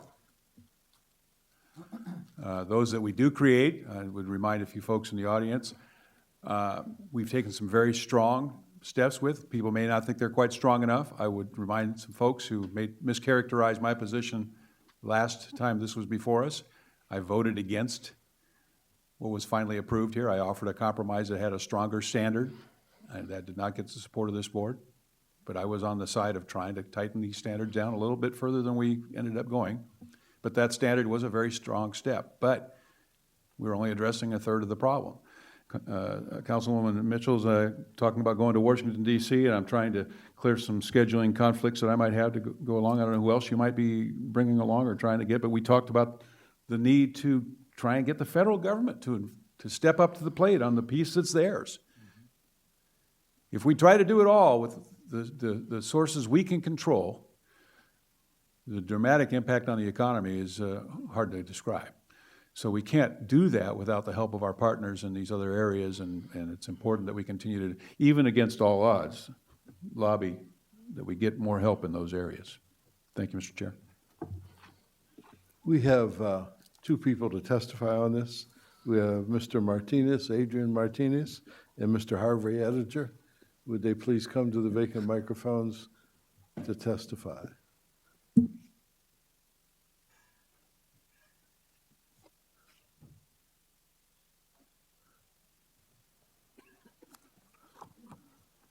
Adrian, you beat Harvey, so you're up to bat first. Okay. Good morning, Chair Burke and members of the board. My name is Adrian Martinez. I'm here on behalf of Earth Justice. I just have a couple comments. One, I thought the presentation lays out the significant issues of the air quality management plan. I think the 6 policy questions are particularly important. We heard today that there may be a new interim executive director hired, whether that person's for 6 months or 17 years. They will be addressing these specific policy questions raised today.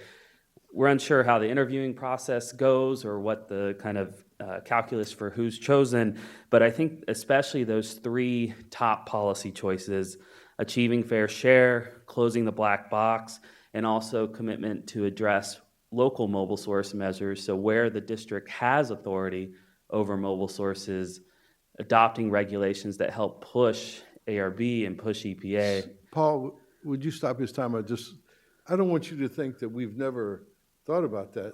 Barbara Beard sitting over there, and I crafted a regulation that went to the United States Supreme Court. Yes, and I was on the papers on that case, helping defend. Listen to me. Yeah. You give us the whip. Yeah. And man, you know, we'll make a difference that everybody will jump about. But if you keep the authority for mobile sources in Sacramento, we keep taking the beating, and they're 1,000 miles away. Should I go back on if it's a conversation, I'll hold the clock. If it's not a conversation, I'll start the clock. I think you raise a good point. We need to push the Air Resources Board. Luckily, we have one of the members of the Air Resources Board here. And she's been doing it, listen to me, a fantastic job, yes. Yeah. The best I've seen in 20 years. Yes. She's doing the best job I've seen in 20 years. Yeah. But, you know, one person fighting 12 people is kind of a tough battle. The fact of the matter is we have several members of the Air Resources Board living in the South Coast Air Base, and we have even one more who was just added to the Air Resources Board. But I think we need to push ARB, and where you're willing partners in pushing ARB, we're willing partners in pushing EPA. But even beyond that, the next executive director is going to do a lot of the work. While the air plan comes here, there's hours of discussion, there are thousands of hours behind the scenes of staff time and work that have already taken place, and probably hundreds or thousands of hours that will take place into the future. I think making sure whoever comes in and takes the helm agrees with those policy objectives, achieving fair share, closing the black box, and pushing on local mobile source measures when you have authority, but also pushing ARB and EPA. I think that's going to be a pretty vital commitment from whoever comes and takes this important role. The only last thing, I want to relate this work to the previous discussion on the ad hoc committee on large compliant investments and future regulatory certainty. One of the best ways to create regulatory certainty is to close the black box. It sets the landscape for what sources within the Air District's authority needs to do moving forward. There will be no ambiguity, and I think that should be part of that discussion. That should be part of, that committee's charge is how do we close the black box and give stationary sources certainty that this is how much you have to achieve, and let's get it done. And then the last thing, I think there is one other discussion I think that's going to be important.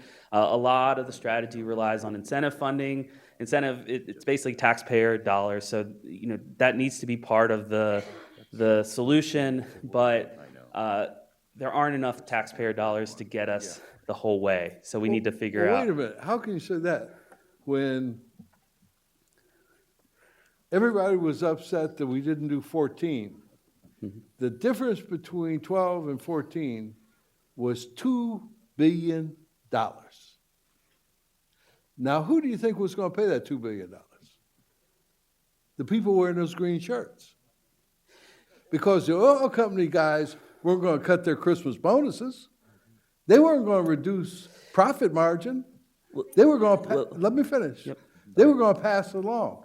And they were not only going to pass it along in the price of gas, which would probably have been $4 or $5, but everything you touch, a loaf of bread, an orange, the paint on your walls, everything's delivered by truck.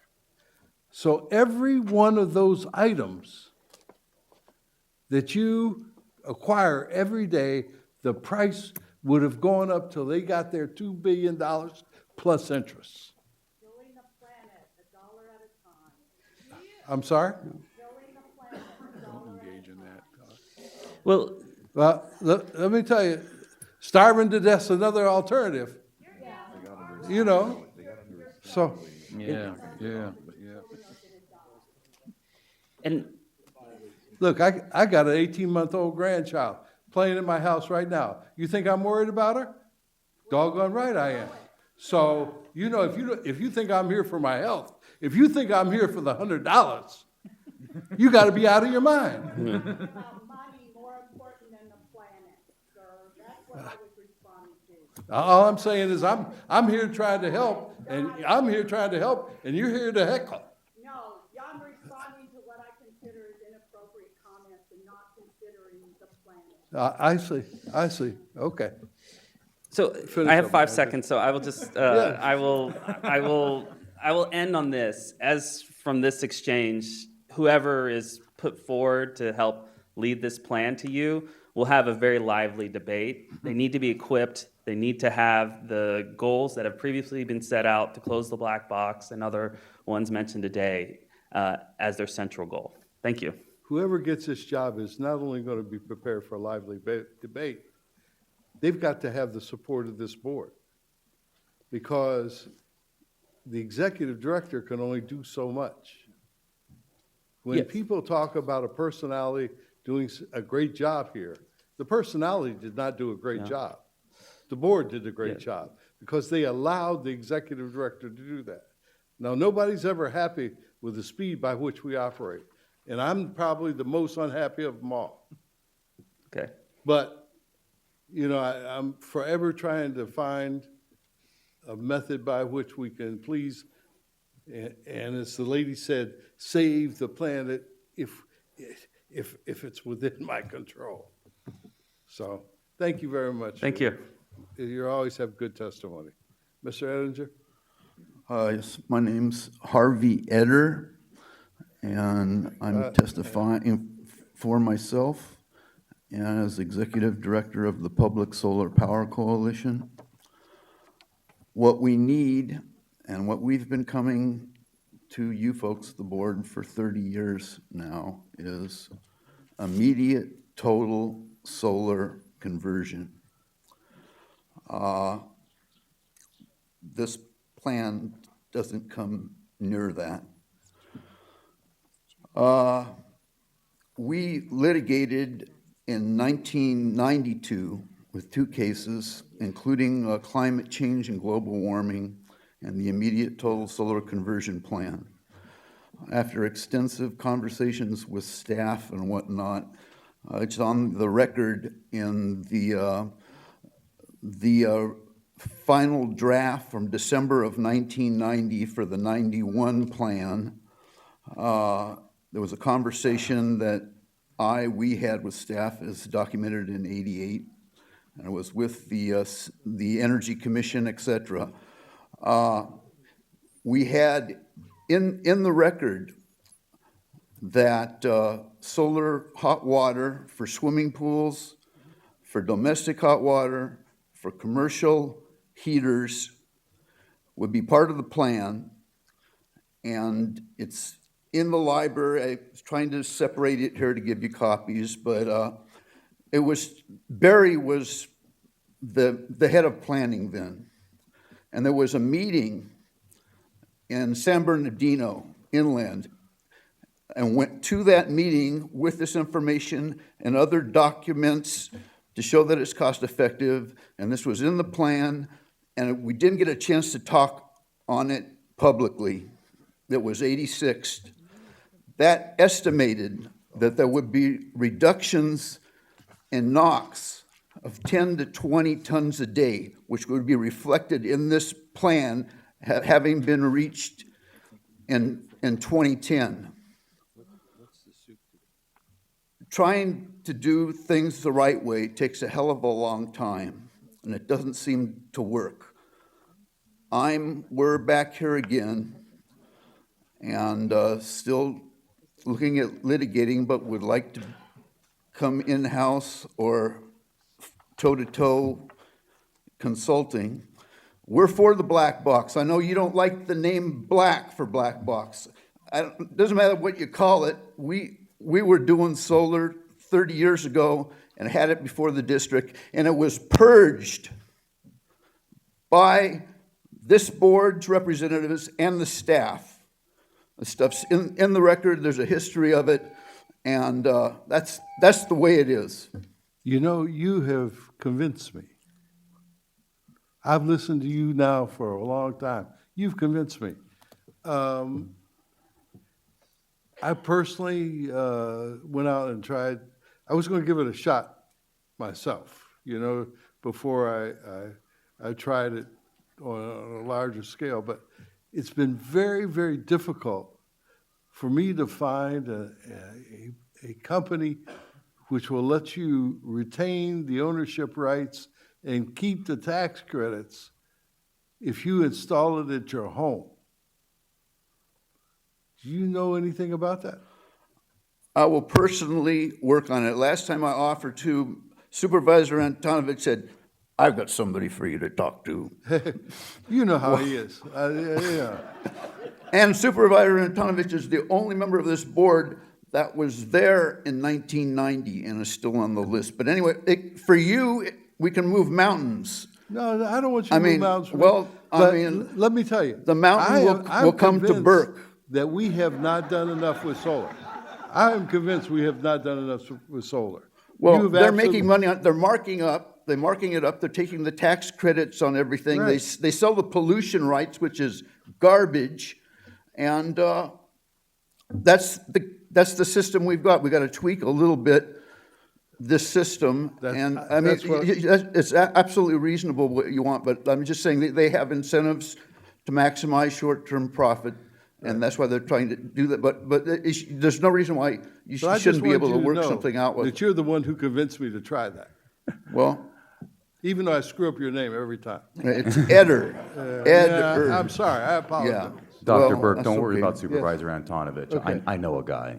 I'm at. Okay, here you go. Hey man, I'm at 4,100 watts right now at this moment. I can't count on him either. You own your system and you took the credits and you still have the pollution. Yes.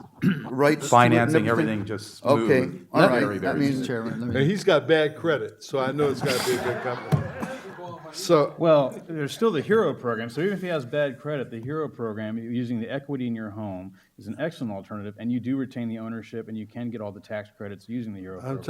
I'm telling you, my electric bill is just off the chart. Anyway, there's a program. There's a program that you do have to be very careful.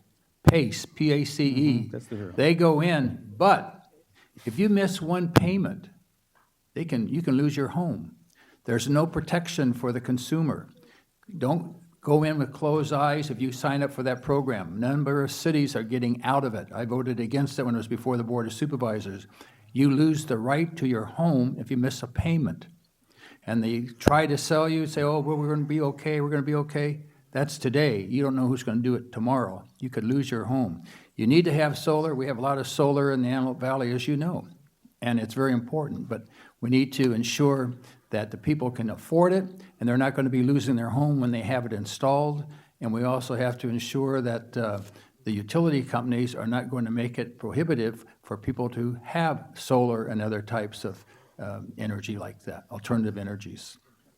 Yes, I've been Howard Choi, who's your point person on solar, and also putting together community choice energy for the county. And this is something that could be done throughout I just want to do it right. That there's something that the government coming in there and functioning with regulation and control and permits and all this.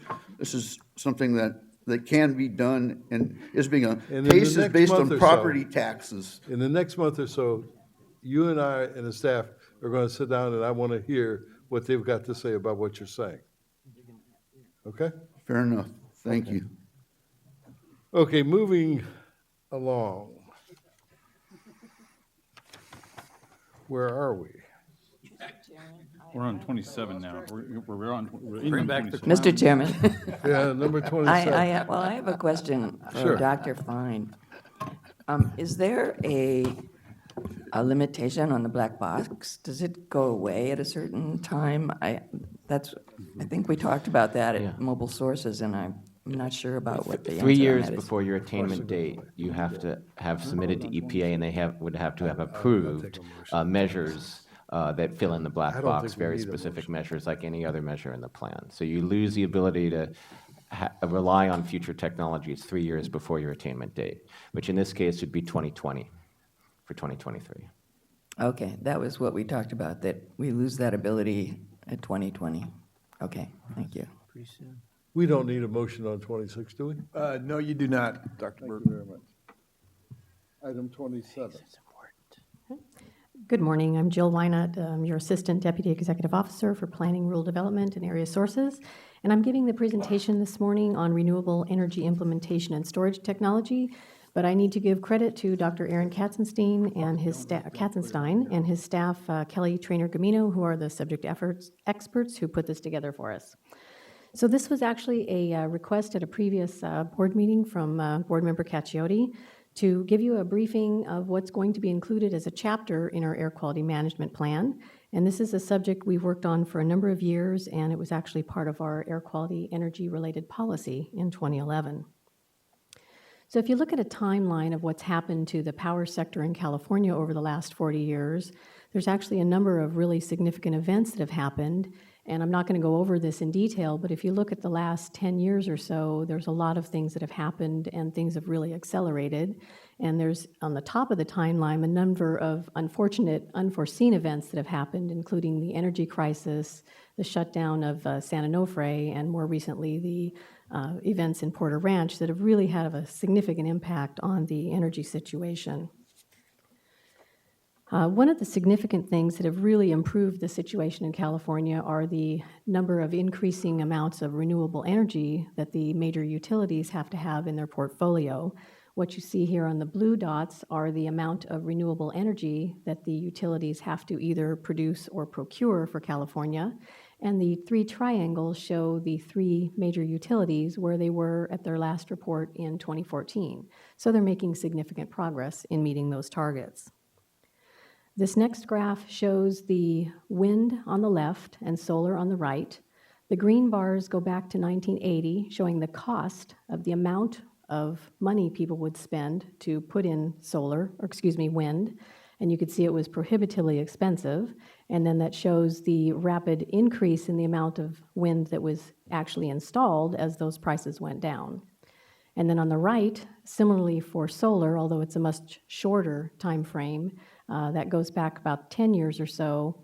The sort of orange color is the price, which goes down. And then you can see a corresponding increase in the amount of solar that was increased in the blue bars. So we're seeing kind of a great situation where prices are going down, and it's making it much more affordable for those renewable technologies. This is sort of a stacked bar for the last 4 years of the different types of renewable energies that we're seeing in California. On the left is the amount of capacity. On the right is the timeline. You've got green is the biomass. The sort of dark orange is geothermal. The next two blue bars are hydro, which is a large amount of the energy in California. All of those are relatively stable, although we are going to see some geothermal projects coming in Australia. A company is coming actually into the Salton Sea area with about a 250 megawatt project. They're sort of in the study phase coming soon. We are seeing some increases in the last couple of years. The light yellow and the sort of burned yellow color as solar and PV thermal, those are increasing, as well as wind in the last couple of years. And we should see about a doubling of the solar in the next 5 to 6 years. I want to show what's happening, though, with the increase in the renewable energy. I'm going to show you 3 graphs of what's going to happen over the next few decades with the increase in renewables. It's really important with the renewables, you have to balance the amount of load with the amount of renewables. So these are stacks. On the left axis, you see the amount of generation, and then the bottom shows the time of day, so the hours. And then you've got the same thing, different colors, but the different types of generation. And so the different stacks are the different colors of types. When you get up to the gray, that's the conventional. And then starting with the green hash and going above, those are the renewables. The black line that's kind of thick there, that's the load. And anything above that is over-generation. And that's where you need to balance it so you don't have problems. So when you're at 33% renewables, in the middle of the day, you've got a little bit of over-generation. When you get to 40% renewables, which is a little bit past 2020 is the projection, then in the middle of the day, you've got that big pink hump, and that's where you've got a lot of solar. So then you've got to worry about how you're going to balance that out so you don't have problems with too much. And then when we're lucky enough to have a lot of solar in the 50%, out into the future, then you're going to have a lot of things that you need. So then you've got to worry about how to balance that out with other solutions so that you don't have to have some problems. So there's a lot of things that you can do. And then this is another way of looking at that same problem. And so this is a duck curve that the energy folks look at. And the basic thing that you're looking at is the same kind of a problem. And it gets worse in later years. You can see the sort of the belly of the duck, and as you go into future years, the belly gets deeper.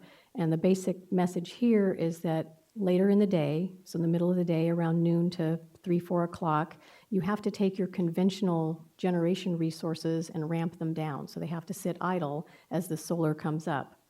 And then again, in the late afternoon, when your solar is no longer available, it has to quickly ramp up again, as then again your evening and late afternoon needs come back up. So what do you do about that without having to ramp those conventional generation back up? So there's a number of things that you can do, and I'll briefly touch about each of those. These are different opportunities that you can look at. So for efficiency, the graph in the right compares since 1960 to present the per capita energy use. The top line is the United States, the bottom line is California, and you can see that California has a history of being much more per capita energy efficient than the rest of the United States. The good news is, though, that even though we have very good energy building standards for new construction that have been in place for a number of years, we still have about 2/3 of the existing energy stock that still has opportunity for improvement. So there's a good amount of homes that can still be made more energy efficient. Another thing that has been established just a few years ago by CalISO is to sort of widen the playing field for how we can balance the energy needs. So with regional collaboration, and it's planned for 6 states, we can balance our energy generation with the load for regional partners so that you can take our net energy generation and shift the load and the needs for other partners. Another way that you can balance the load and the demand is for demand response. This can be done through a variety of different things. There's smartphone applications, there's smart thermostats, and this can be done in home and also transportation-related applications. So this is available now, and then there are other applications that are being developed. There's a variety of things that can be done now in energy storage, both at a small and large scale. This is expected to help smooth the integration of renewables into the market, and this is an ever-expanding market, and it's expecting to completely double each year for a number of years into the future. There are a number of grid storage systems in place and being built. There's some example here in these photos. The one on the left is at the University of California, San Diego. That's a 5 megawatt system. The top right box, that's AES Long Beach, 100 megawatts. And then Imperial Irrigation District is a 30 megawatt. These are all lithium battery, and then there are some vanadium redox batteries under development as well. There are also a number of residential and commercial storage systems. The Tesla system on the right is actually available now, and the other two systems shown here are under development but should be commercially available sometime later this year. In addition, there are some emerging technologies that can take the renewable electricity that's being developed and then use those to develop a number of fuels, hydrogen, natural gas, and liquid fuels, and then those fuels can actually be stored and used in conventional situations and use the existing infrastructure. So that's an emerging technology that has a lot of really good application potential. So this presentation was meant to pique your interest. There'll be a lot more details that will be developed, and we'll work with our stakeholders, and this will be developed into a chapter into our air quality management plan. And some of the concepts here will be developed into some potential control measures that hopefully will get us towards some of our emission reduction goals for attainment. And I'd be happy to answer some questions. Thank you.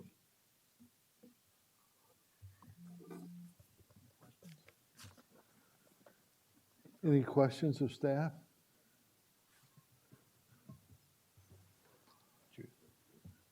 Yes. Okay. Chairman Burke, can any of those energy storage systems be used as backup generation?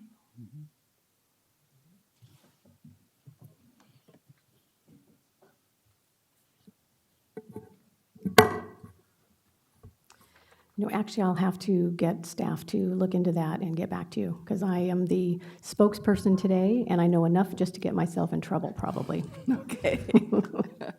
Judith, if I may, I know the Tesla system, the Tesla solar system, if you install that with the Tesla battery backup, which can be used for that generational gap, can be used for backup energy. So if you lose the grid, the battery can take over for your solar generation system to give it that baseline, allows you to keep generation, and as well as you can stay online for quite some time with that off-grid. So it depends on how your solar system's set up and how your inverters are set up. It can be done. But you could use that Tesla battery storage for energy that comes off the grid as well, right? It doesn't have to be solar energy. Yeah, so if I may, if your question is about in a home, then obviously if you have a battery pack or something and the power goes out, you have a certain amount of time. We've also been looking at applications where you actually have these large diesel backup generators. Now, if you're a hospital and the power goes out for a couple days, you obviously need to have something. Your battery may not last that long. But there are applications and commercial applications where you need backup power only because of a safety issue for like the first 15 minutes or so when you need to evacuate or something. In those cases, maybe a battery system could replace, say, a diesel generator or something. But in other applications, when you need continuous power for a long time, you may not want to rely on the battery life. But we're looking at that as part of the AQMP. So one of the reasons I ask that is because diesel generator backups are polluting. They're also expensive.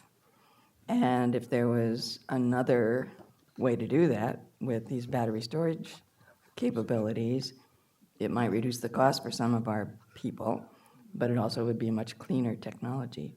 So I did see, I went to Tesla when they unveiled their battery, and I'm a big fan of Tesla, as you can see. And it occurred to me some months later, like, hey, can't we use that for your backup generator? Even if you don't have solar, you could store grid power in there. So anyway, that's kind of an interesting avenue that I think to look at and pursue. Thank you. And Ms. Mitchell, Kelly reminded me that the Tesla system, you can actually store the energy, and it can be used at times when your electricity is less expensive. So that's actually used for time of use. So you Right. can store the electricity, and that can be used to offset your costs. So yes, it could be. And the Tesla system, I mean, it's nice to look at. I mean, you could have it, somewhere in your house where, I mean, it's just like an appliance. And the cost of it was only $5,000 for one of those panels. So it's very reasonable cost. And if you needed more panels, you just add more panels because you need more backup. So the other thing that's interesting about your presentation, Jill, is what we didn't realize about there would be increased solar power in the middle of the day, because we were all thinking everyone will charge their cars when they go home at night. But charging in the middle of the day, workplace charging, may make more sense because you'll have excess solar at that time of day. So that's another policy direction we need to be thinking about. I think Moslin had something you'd like to add. Councilmember Mitchell, actually, the other use of the energy storage is to peak shave during the peak hours, and we've done this through a settlement agreement with Southern California Edison. As you know, in Santa Catalina Island, all the power is generated with diesel because they don't have natural gas out there, and they have some engines that are dirtier than the other engines, and in order to meet their peak demand, they had to operate those dirtier engines. What we required them to do was to put in a 1 megawatt battery that during the peak hours, that battery will come on and shave the peak instead of running the dirty diesels. And at night, they'll use their cleaner engines to charge the battery. Great. Just a quick comment. Mr. Cacciari? Thank you, Mr. Chair. I think this one is tied to the other one as we're doing right now, Dr. Fine. The renewable energy opportunities for whether solar, wind, geothermal, or biogas. Talking from a municipal perspective, as Mayor would know, we've established a renewable energy commission I established in our city, and they've been looking at ways the city can help get us off the grid and stuff, or use solar, but the costs, this goes back to your incentive program for cities, businesses, individuals. We're finding on whether it's on a city hall or one of our water reservoirs, which are a big footprint, a lot of sun, it might be $1 million to put one on a reservoir, a million square foot reservoir, $1 million gallon reservoir, or $600,000-700,000 on a city hall. But when small cities like ours have a lot of other costs, it's very difficult. But if we're looking at possible incentive programs for these renewable energy opportunities, I think a lot of the cities I represent would need assistance as you in the air quality management plan, these financial incentives. Look at cities, look at individuals. I think there's a tie-in there. I'm not sure how your city would do it, Ben, but I know we're looking at it, but it's become, where are we going to get $1 million to put on a solar system on one of our reservoirs? We're a slightly younger city. I know your city was founded over 100 years ago. And some of your residents actually came over the hill and found our area and founded it, but didn't incorporate until 8 years ago. And unfortunately, that means we don't own our city hall yet. But once we do own our city hall, that is definitely on my to-do list to get solar on there and to work on that. But it's definitely a problem a lot of our municipalities have is how do you get that initial amount of money to capture those cost savings? And having that right person in the finance department to go, yes, that does work, and yes, maybe it's 10 years out or 20, but I know a lot of our cities function on those 20-year plans, so it's coming up with those 20-year plans that make it work, and especially with battery storage and solar. And with the incentives, we provide some, what was it, a couple $100,000 for some of the cities, and working with Edison as partners, I think it would be a great incentive and improve the air quality. I think even just an incentive to help with the planning portion, to help with the financial portion, just to put the package in front of the council and say, look, yes, this costs you a lot up front, but here's your savings over the years. Just having that information in front of you on the dais and going around and giving that information out and finding the money to help come up with those studies is probably the biggest piece of that pie. Because a lot of councils won't even bother to do the study because that's a cost that they don't see through the woods. So.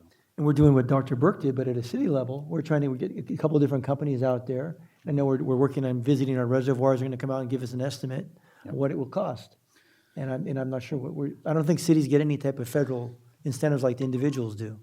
And there's another perspective to this, when you look at solar off-grid, or if you're in an area that is so far off-grid, you're having to pay Edison millions of dollars to bring the grid to you, or you could be putting that into your own local storage solution for water pumping and other facilities like that. In fact, there's a facility out in Desert Hot Springs, I believe they actually have money from this air board from our Sentinel power plant, that the Edison company came back and said, well, that's gonna be $1 million or $500,000 to bring the grid to that area just to hook up your solar. I've been in contact with a doctor over, I think, at UCR and USC, that he thinks he has a plan that will bring them or not off-grid, excuse me, storage and generation for solar that'll pump and run the pumps at that facility without even having to connect to the grid. So that's a project he's actually working on and meeting with them today. You give me a good, I'm sorry, Mr. Chair, but there's a good discussion because you just brought up water. And this is another issue. I mean, in California, I forget what the percentage is you made, it was it 20% or something, but our city, my city alone, because we pump our water from another city in San Gabriel Valley. It's actually pumped about 5 miles away in the city of San Gabriel. Somebody in the early 1900s bought the water rights.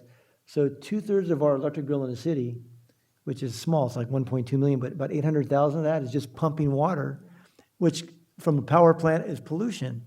So if somehow we offset that power, And you're you could- incredible. So, You could put solar on top of your reservoirs that you have. The square footage of your reservoir is probably just enough solar to run all that pumping for you and take all that back into your, back into the city coffers and solve that problem. It might be a huge expenditure to start with, but there's definitely plans out there that can do that. I want to check with Mr. Eder if he, I'm not quite sure. I thought you wanted to testify on this item?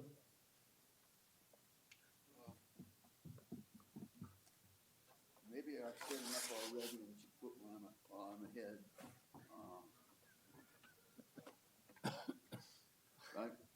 I find this banter between members in your cities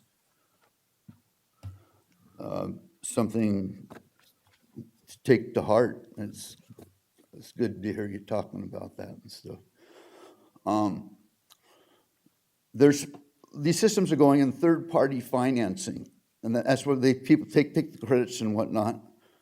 One thing I'd like to see the board do, and it could be done through the state, there was the history of the solar, renewable energy, wind, and tax credits was California did it first under Brown in 76, and it was a 55% tax credit. Then under Carter, who was a nuclear engineer and wore sweaters to some of his chats, in 78, there were a series of bills, including the tax credit was 40% federal. Now it's 30%.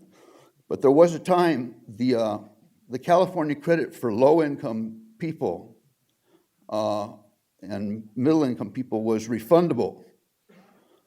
So that's something that should be done to help get low-income people come into it. And it might be some kind of creative financing to help, work together with cities to help get some of, positive cash flow and whatnot. Right. But they have extended the credits, but that's something that could be done for low income. We need immediate total solar conversion, and I've got a couple of minutes, 2-3 minutes coming up right after this for Yes, you have public comment. For the public comment. Yes. So there's something I just read yesterday that I wanted to share with you, basically. But I'd like to firm up a time when we can get together and proceed with this. We're going to finish up these people who would like to speak on, want to speak on one. Right. And then we're going to go to closed session. Between the time they speak and go to closed session, you and I'll step over here and we'll get a time squared away. All right. Okay? Okay, thank you. Okay, now we're going to go back to the people who were previously scheduled to speak on item 1. Dr. Burke, excuse me, item 28. Oh, I'm sorry, 29? 28. That needs a motion? Actually, Mr. O'Kelly, I think, has a quick presentation. Yes, I'll just be brief, Dr. Burke. So this Oh, item that's is. the gas companies, the health study. Yep. Yes, Dr. Burke. Okay. So this is being brought forth as other business due to a sense of urgency. Staff is requesting authority to execute a contract with the National Academy of Health Sciences to begin phase 1 of the health study that's required to be paid for by SoCalGas. It's been 2 months since the order of abatement. Staff has not been able to reach agreement with SoCalGas.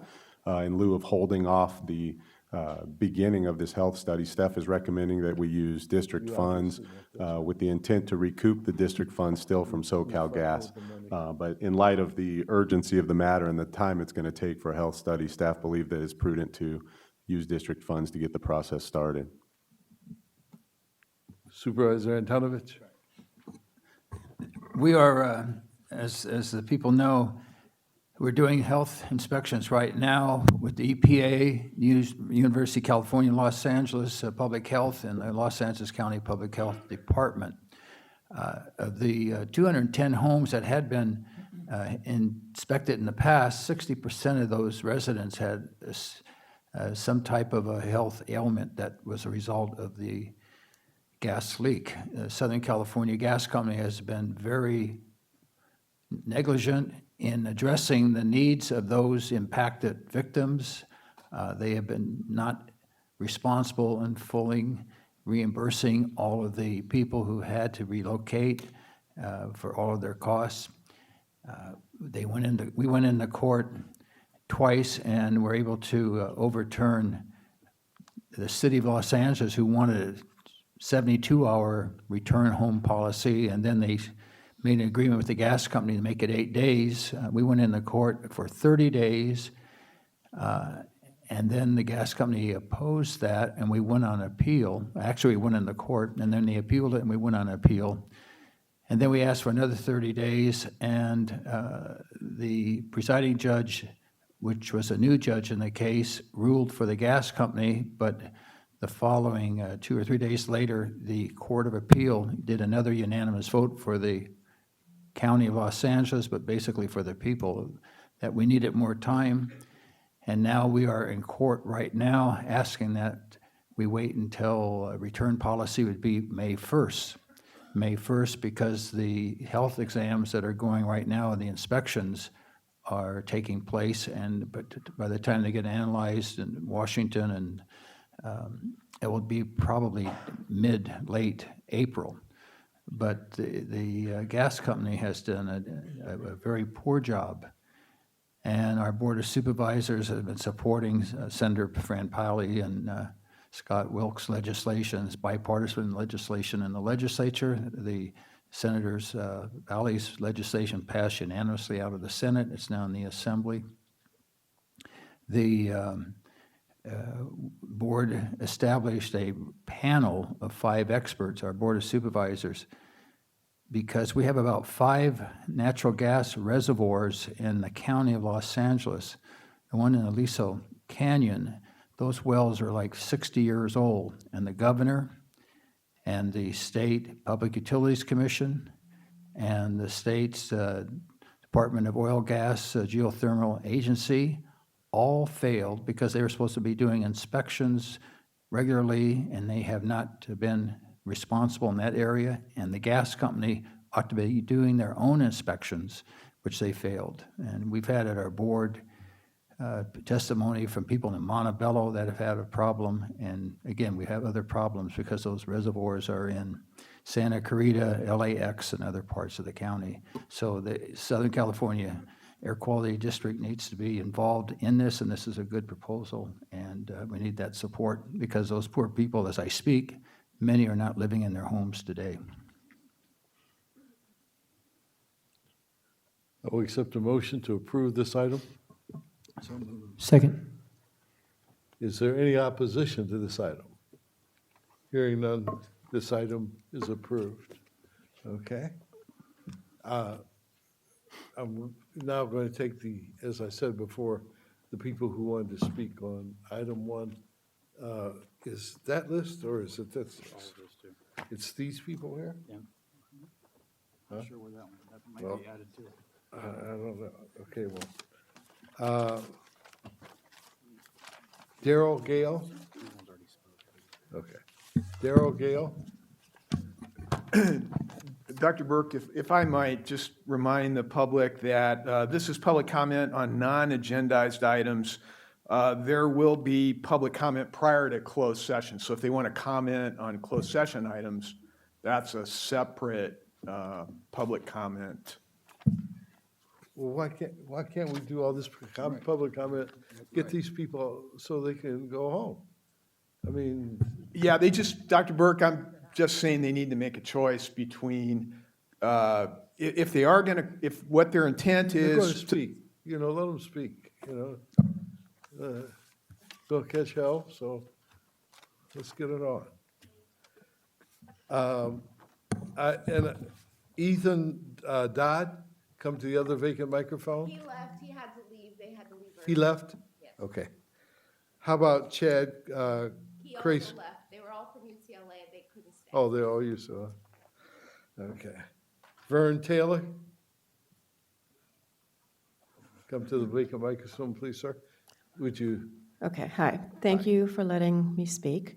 I don't know about anybody else, but after I listened to the information from Dr. Black's study, I've been actually shaking. It makes me want to just stay in my solar electric apartment and get a HEPA filter and just stay in there so that I can, live at least another 30, 40 years so I can keep coming here to speak to the board. We have for a very long time a major air pollution crisis here in the South Coast Air Basin. This is nothing new. I am still shocked and surprised in a bad way that Dr. Wallerstein was let go. Are you here to help us with this problem? Can we collectively make changes so that we can stem the tide and try to reverse the damage? If you're a homeowner, please consider solar. Please consider it strongly. If you're an apartment dweller, bug your landlord, get a petition, get solar on your roof. Whatever it takes, do the research. As a senior citizen, there's a lot of you in front of me, and there's a lot of senior citizens behind me. I really want to impress upon the board the seriousness of why we're all here. Thank you. Thank you very much for your testimony. Would Vern Taylor please come to the vacant microphone? This is Vern Taylor. I'm so sorry, Mr. Taylor. And- Would Diana Rosendale please come to the vacant microphone? Yes, I'm a citizen of Los Angeles, and I've been starting to attend these meetings. The first two meetings had to do with backing off of staff recommendations for the NOx mitigation, and the next one had to do with letting the executive director go. And I became concerned that perhaps the board was going in the wrong direction. That is to say, stepping away from the mandate to increase the quality of the air. This morning, I heard the board's excitement about Tesla and about Bolt and about the possibilities for the future. And I began to see the tension within the board. Which direction are you going to be going? Are you going to be going in the direction of creating new kinds of industry in these areas, bringing our air quality to a standard that we are all hoping to meet, or are we going to be talking about holding on to old jobs and old industries, working on the kind of tension between the political parties struggling to reestablish a new direction? And I began to see that you guys have the possibility of local control.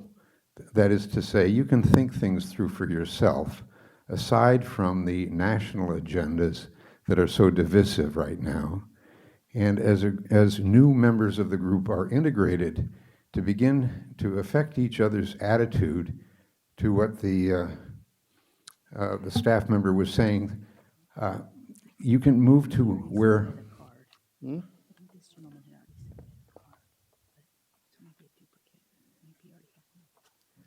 you have a board policy that the staff can reflect, where you are really taking leadership to bring us in the right direction for our 18-month-old grandchildren, which I also have, that you really are in a very powerful position. And to think locally, and to think creatively, and to think optimistically, and to create a culture on this board that will really move us in a good direction. And I commend you for your work and challenge you to lead off in the right direction. Thank you very much for your testimony. Your sensitivity is very interesting and very accurate. But when I was talking about, and I'm not going to comment on each person, I was talking about Supervisor Antonovich and myself watching the 1997 video this week.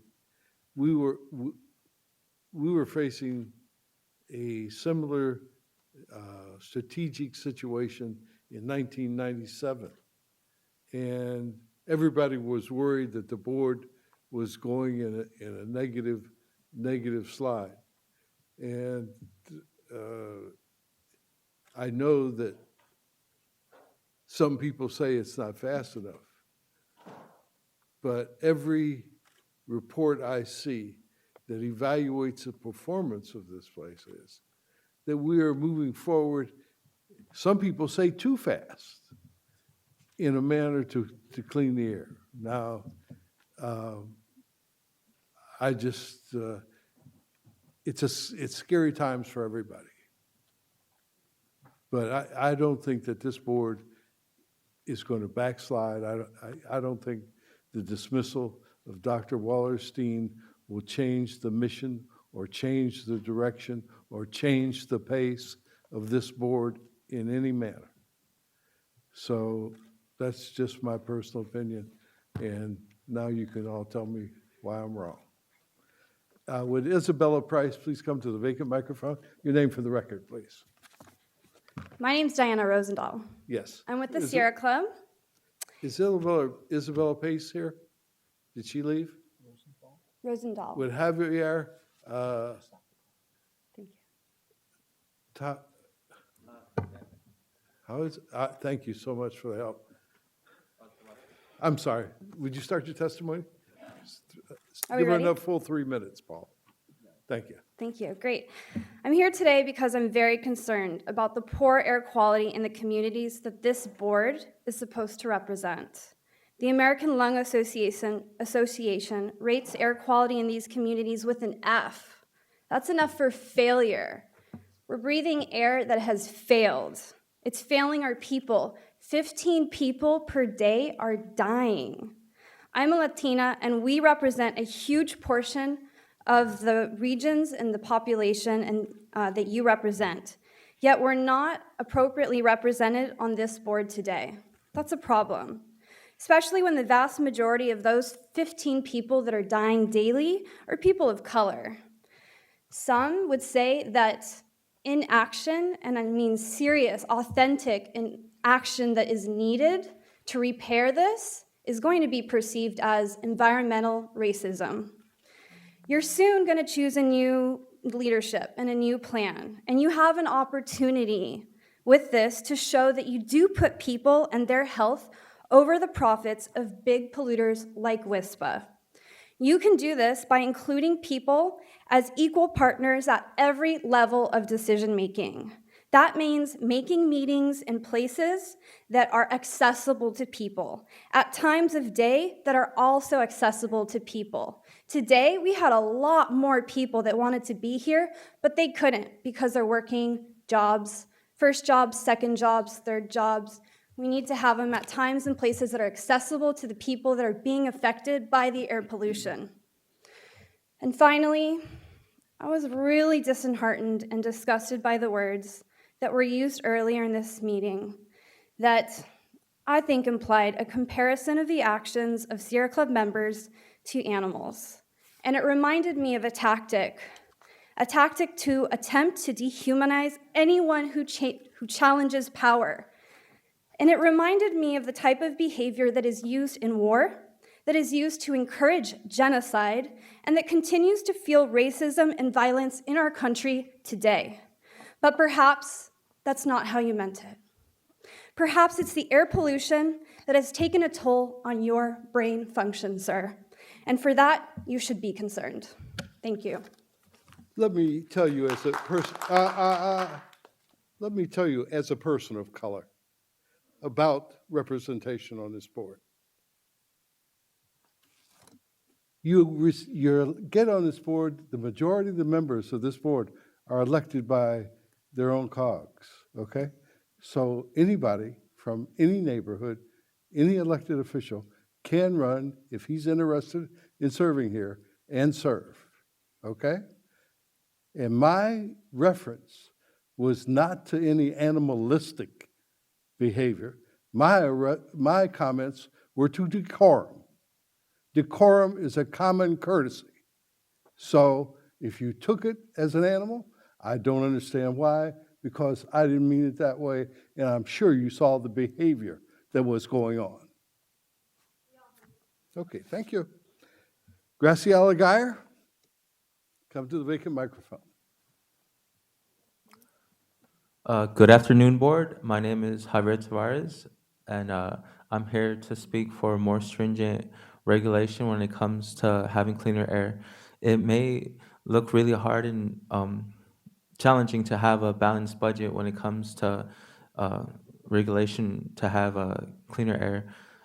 Like as you said, Mr. Burke, when it comes to the lower NOx offsets, the $2 billion has to come from somewhere, and the taxpayers do have to foot the bill. And also, you have to take into consideration what it means to be a taxpayer, what it means to be a constituent. Because as a taxpayer, I enjoy seeing my tax money being at work in local libraries and public transportation. And when it comes to oil companies, like seeing that they have to come up with this money, they can't see the altruism when it comes to these issues. That when it comes to being constituent, I'm like, this is what I want to put and contribute to my society, to my community. And they're just saying, well, my Christmas bonus has to be this much and I want it to be this much. Is that there has to be a firm foot on the ground. We have to stand firm when it comes to these regulations. We can't show that we're going to we're going to become loose when it comes to these regulations. Regulations such as having an electrified fleet when it comes to transportation costs, when it comes to these warehouses, that we have to show that it's not just one, it's just going to impact their business, it's going to impact the community where this business takes place. Thank you for your time. No, thank you. Your testimony was excellent. Let me give you another part of it. You can't always go by what you hear, okay? When the industry came to the district and talked about the shave, they were at 8 tons a day. So the district approved plan was 50% more than the oil companies wanted to do. So the oil company did not write the plan here. The difference that we're talking about is 1 ton, and as Supervisor Benoit said, he moved 1 ton and it didn't pass. I was concerned that 12 wouldn't pass. So, it's a complex compound situation here. I know you keep shaking your head, just save the planet, but it's a really, once you get all the facts, and I'm glad you guys came today so we could have interchange and we could hear what you have to say and you could get some of the background from our perspective. Thanks for coming. Would Christina Mendez come to the vacant microphone? My name is Graciela Geyer. I'm here with the Sierra Club. This board has a long way to prove you care to hear from anyone but lobbyists who are paid to be here. The youth you mentioned from UCLA who submitted public comment had to leave early, but they had to drive 2 hours to be here and didn't get heard. The decorum that you were referencing, Mr. Burke, we would love to see more of that from you, because the amount of disrespect that you have shown today alone is really astonishing. The oil and gas industry is built on a business model that calculates the value of lives of the frontline communities, of hardworking people of color, of immigrant communities, of children, and the most vulnerable. It is no surprise, because it is a business model built in the 18th and 19th century of unregulated capitalism that externalizes cost by sticking that cost to the public to increase private profits. The wealthiest industry, by the way, in the history of man.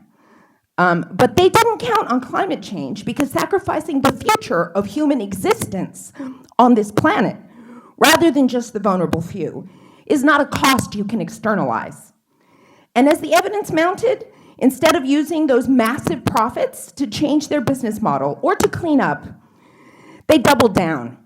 They calculated that those profits were better spent buying politicians and regulators, like some of you, because I am here enough to know there's a distinction. Some of you are not.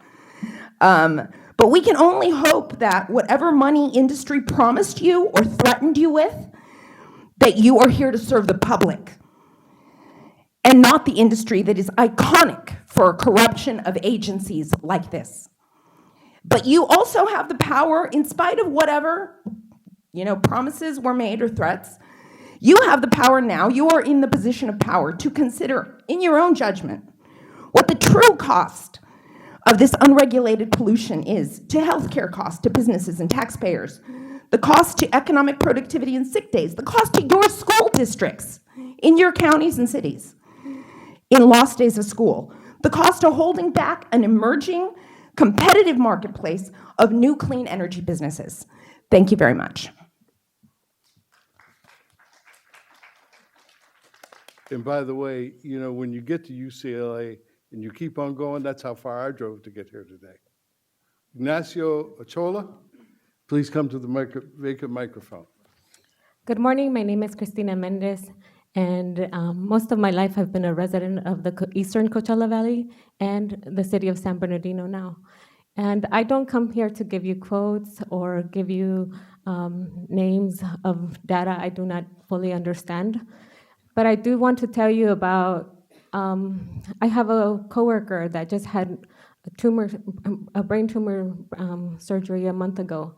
I have a cousin that passed away 4 years ago from pulmonary disease when she's never smoked. And I have dozens of people in my life that suffer from cancer and other pulmonary diseases in the regions where I've lived. And they're impacted, and we want to feel I don't want to say that you are not doing your job, but we do want to see a change in the communities that we live in with the people. We don't just want to save the planet, we want to save our loved ones. We would like for this AQMP plan to include protections for or demands on businesses that are already practicing here in our community that are bringing jobs, that you say, but also to bring corporations or agencies that bring jobs that protect people's health above all, above profit. And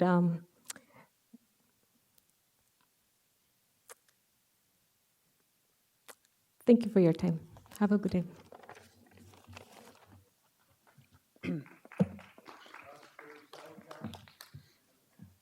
Please come to the vacant microphone. Your name for the record, sir.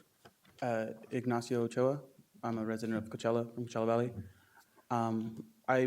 This is my first meeting of anything like this before. I recently found out about the poor quality of the air in my county, and it brought a lot of fear to me personally, because I have a newborn nephew who now has to live in that environment. I've had an ex-girlfriend who suffers from asthma, never smoked a day in her life, but she's had it recently, and I guess I can blame it on the fact that she's also been a resident of the Coachella Valley all her life. And I learned a lot today, with Dr. Black and a lot of the presentations that were on today, and it's giving me a lot of fear personally. I feel a lot of fear for my family. I feel a lot of fear for my environment. And I fear even more fear for the world because, I mean, like you said, I get it. Bureaucracy takes a while. And this is an issue that's really important to everyone here. Because, you know, just because it's just in our county now, just because we're the only one, we're not the only ones, but we're one of them that's very low. We have an F in our grade or whatever. It's not gonna stop there if things don't change. You guys understand that this is a snowball. Like, it's slow process, I get it. You guys all have your own agendas. You guys have everything you guys are working on, I get it. You guys have your commutes, your lives, your families. But it's affecting a lot of people. And the Coachella Valley, I've lived there all my life. I've seen it growing. More and more people are coming to the valley. It's a growing place, and it's gonna be a growing problem. And I guarantee you, the longer you guys take longer to fix it, the more people are gonna come and bitch and moan. Pardon my French.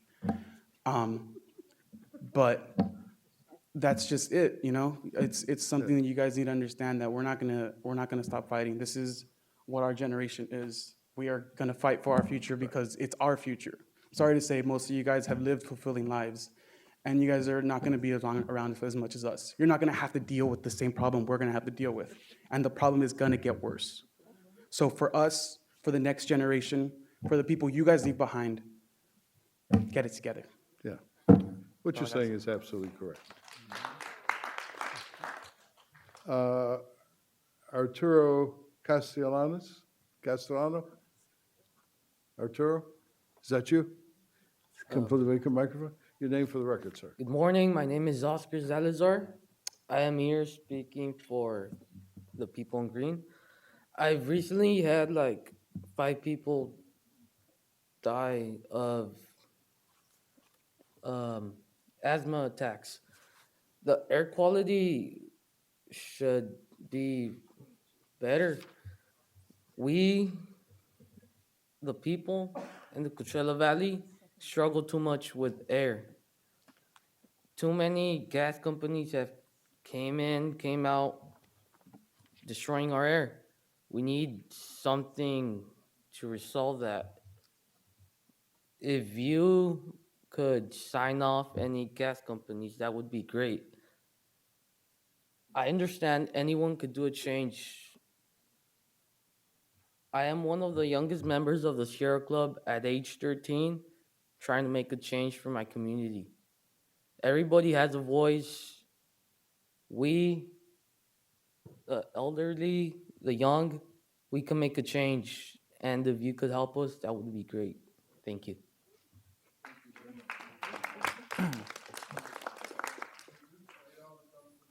Vacant microphone.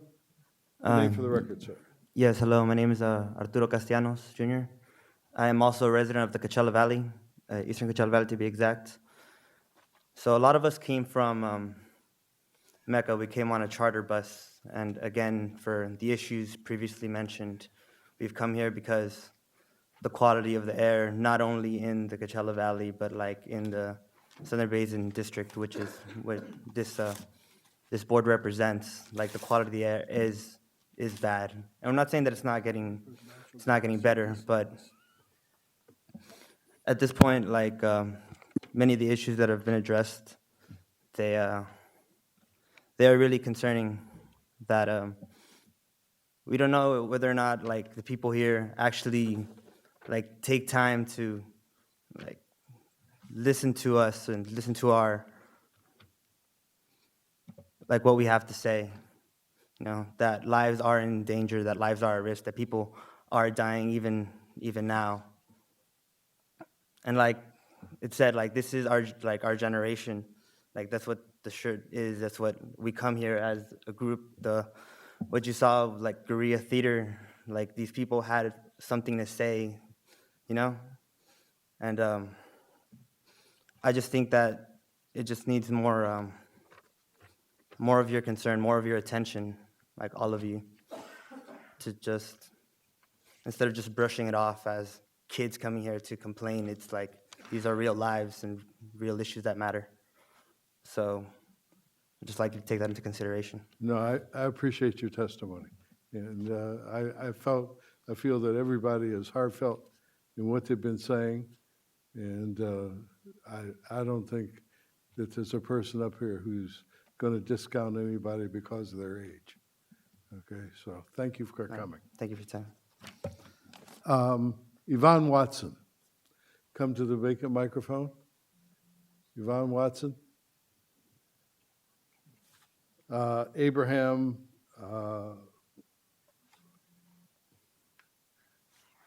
Becerra. How about Becerra? Abraham Becerra? Is there an Abraham here? Ms. Watson?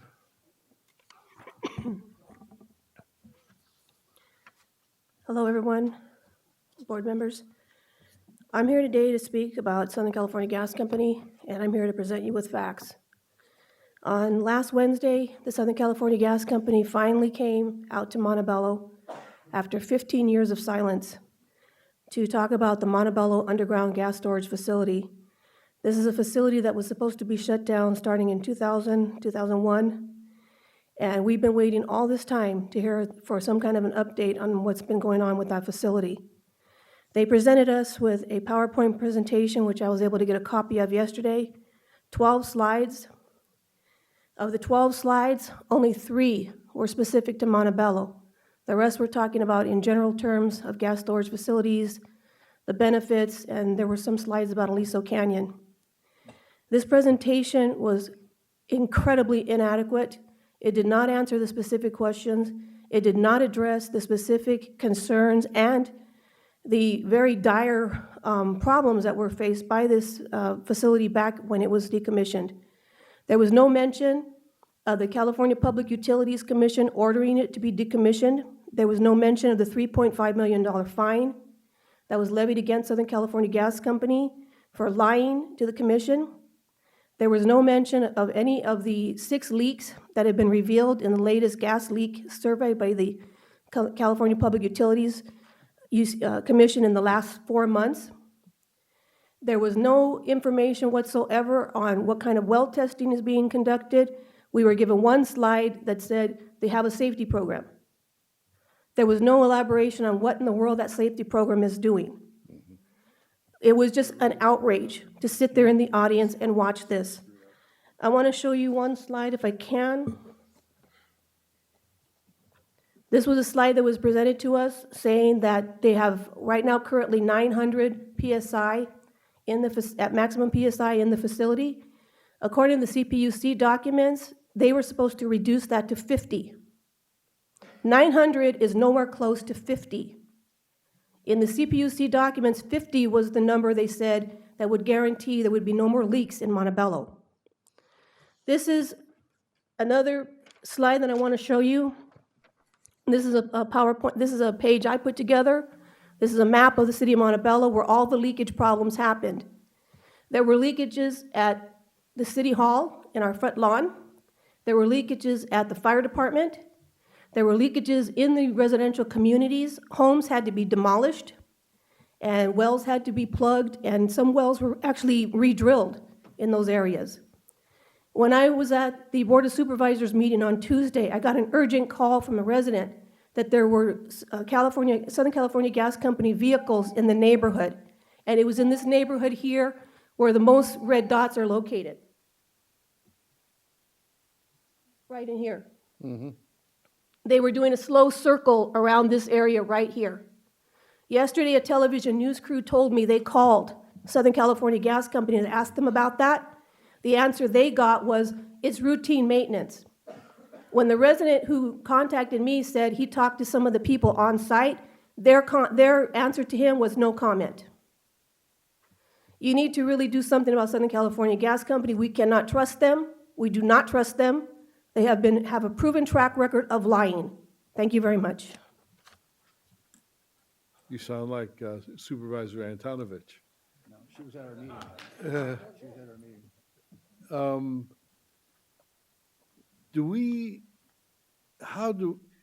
I'm not sure, do we, for like the storage facilities which she's talking about, do we issue permit for those, or what's the deal? Dr. Burke, this is Mohsen as I'm here. Yes, these facilities do receive permits when the gas is injected underground and then subsequently withdrawn from underground. It comes up with some liquid, sometimes water, sometimes the residual oil that was in the reservoir before they converted it into an underground gas storage. So there are equipment that used to separate the liquid from the gas, and all those equipment require permits from the district. So they do get permits. In fact, Aliso Canyon, as most board members know, has a Title V permit as a major source from the district. So what's going on in Montebello? The Montebello site, as was referred to earlier, was at one time used for underground gas storage. And it was my understanding that they abandoned that facility for the use of underground gas storage. However, even at the Aliso Canyon, when the discussion was about the working capacity of 86 billion cubic feet, there is always another 70 billion cubic feet below that is actually serves as a springboard to allow the gas to be withdrawn. When the Montebello facility was not being used as storage anymore, there was still gas left in the underground storage. When was the last time we were there looking at it? I don't know that off the top of my head, but I can find out. I think we need to go there and look at that. We need to Actually, I have was some just people talking to go out and Dr. take a look at Minnesota that. about having our mobile platform go out there around the community, not just at the facility, and see what we find. Because I'm not a gas expert, but if they're having leaks, I don't think it's from gas that was left in a storage facility to keep it operable. Dr. Burke, my understanding with the Montebello in particular is, although they do have injection wells as well, is that the reservoir that the gas is stored in, which is the underground reservoir, actually is not a complete sealed reservoir. So it does have leaks from the reservoir itself. It's not, maybe they also have leaks from the wells, but the reservoir itself is not a complete sealed reservoir. Let me ask, do we have, I think, 5 reservoirs in the county of Los Angeles? Do we, as the AQMD, have the opportunity to also inspect? Supervisor Antonovich, we do have opportunity to inspect the facilities. If your question is whether or not do we have the opportunity to inspect the integrity of the wells, typically that authority is with Dogger and PUC, but not with the agency. But we can inspect the well from the top and see if there is any leak coming from the wellhead. And how often do we do that inspection? It depends. If the facility is a Title V facility, at least once a year, but more frequently than once a year. If it is not a Title V facility, it depends on whether or not we have any complaints or any suspicions of non-compliance. That would vary, but Could you give the board members here the last 5 years of inspections for the 5 reservoirs in the county of Los Angeles? And the concern is the wells in Aliso Canyon are like 60 years old. And one that did the severe leaking, but when they inspected, they found 8 others that had leaks. How long had that been going on? Were we able to detect that and notify the state that they had to take action? Were we in the position to notify the gas company they have a problem? I know the gas company is supposed to do their own internal investigations, and what is also unique is the city of Los Angeles. We had our county council regional planning check. It appears that when the homes were built in that site, it was not disclosed it was an oil field. And the investigation is perhaps the homeowners were not aware when they purchased their home, where the home was sitting at the time. And our county council gave that, the lady from Montebello that was here heard the verbiage last Tuesday at the board meeting, that it appears it was not on the environmental report that the city council approved. So there's a lot of questions in this area, but it would seem if the leak is taking place, we ought to have been involved in our inspections have to detected it. We know the state and they were not doing their job, but internally, the gas company, the men and women who work on the site should be the first to complain that there's a problem. And it had to take this, what's it, 25, 30% of all the greenhouse gases emitted for our entire basin. You know, we were arguing over a little bit of pollutions relative to house paint.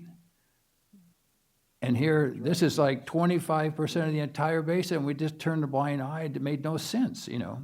But I'd like to, if we could see the inspection records, because if we have an opportunity, we can tighten up our rules and standards as well. Actually, what Supervisor Antonovich said to me the other day, that really, you know, when did this leak start? And why didn't we know? And I couldn't answer that. And I felt I was vulnerable because, I mean, here's my colleague who says we spend all this money on inspectors. There's a leak going on, and we don't know about it until it becomes a major leak. There's got to be an answer to that question. And maybe it's a new executive officer's responsibility to ferret out why we didn't know that. But there's got to be an answer to that question. Mr. Chair, can I just follow up on a comment or a Sure. question? Motion, I remember when Dr. Burke led the effort to be the first probably air quality district in the nation to impose regulations during fracking. A few years ago, we passed the first reporting, noticing requirements, et cetera.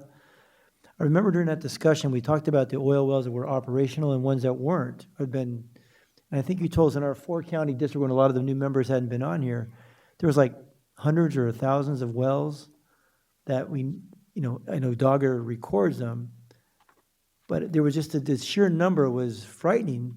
And I said, my God, how do we keep track of all those wells and the ones that they allegedly, as lady said, shut down in Montebello years ago? Again, I'm always mixed by this multiple jurisdictional regulations over these wells. Maybe we can do just an overview one time, maybe in an agenda, Mr. Chair, just a review, because as we did during the fracking, how many of these natural gas facilities, as the supervisor talked about, whether it's a well, a reservoir, whatever, exist in our 4-county basin? And how often do we actually go out and test them or assess them? I'd just be curious. I think that would be excellent information to have. Just a quick motion, how many, do you recall during that debate, it was a large number. I wasn't sure if it was just compressed natural gas, oil, what type of wells it was. Sure, and these are very good questions, and I just want to draw a distinction between what Supervisor Antonovich was referring to as the 5 underground gas storage reservoirs versus oil and gas production wells. You're correct, there are thousands of oil and gas production wells. The big difference, though, is that the wells that are used for injection and withdrawal for underground storage are actually in a reservoir that they are pressurized. So there is gas under significant pressure. For example, Aliso Canyon pressure was over 3,000 pounds per square inch. And the reason they put it under that pressure is when they want to withdraw it, it can quickly come up. Oil and gas production wells, they're not under similar conditions. So even though there may be leaks from them, they're not under significant pressure so that they leak like they did in Aliso Canyon. And the reason we have these differences in terms of requirements is that historically our agency has been regulating volatile organic compounds that contribute to ozone. These underground natural gas storage are 99, almost 98% methane, which were not considered to be a reactive hydrocarbon that contributes to ozone.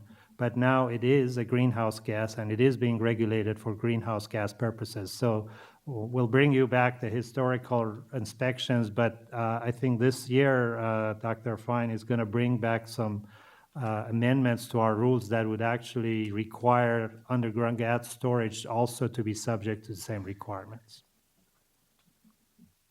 I know one city councilman in Los Angeles who has 1,000 wells in his district.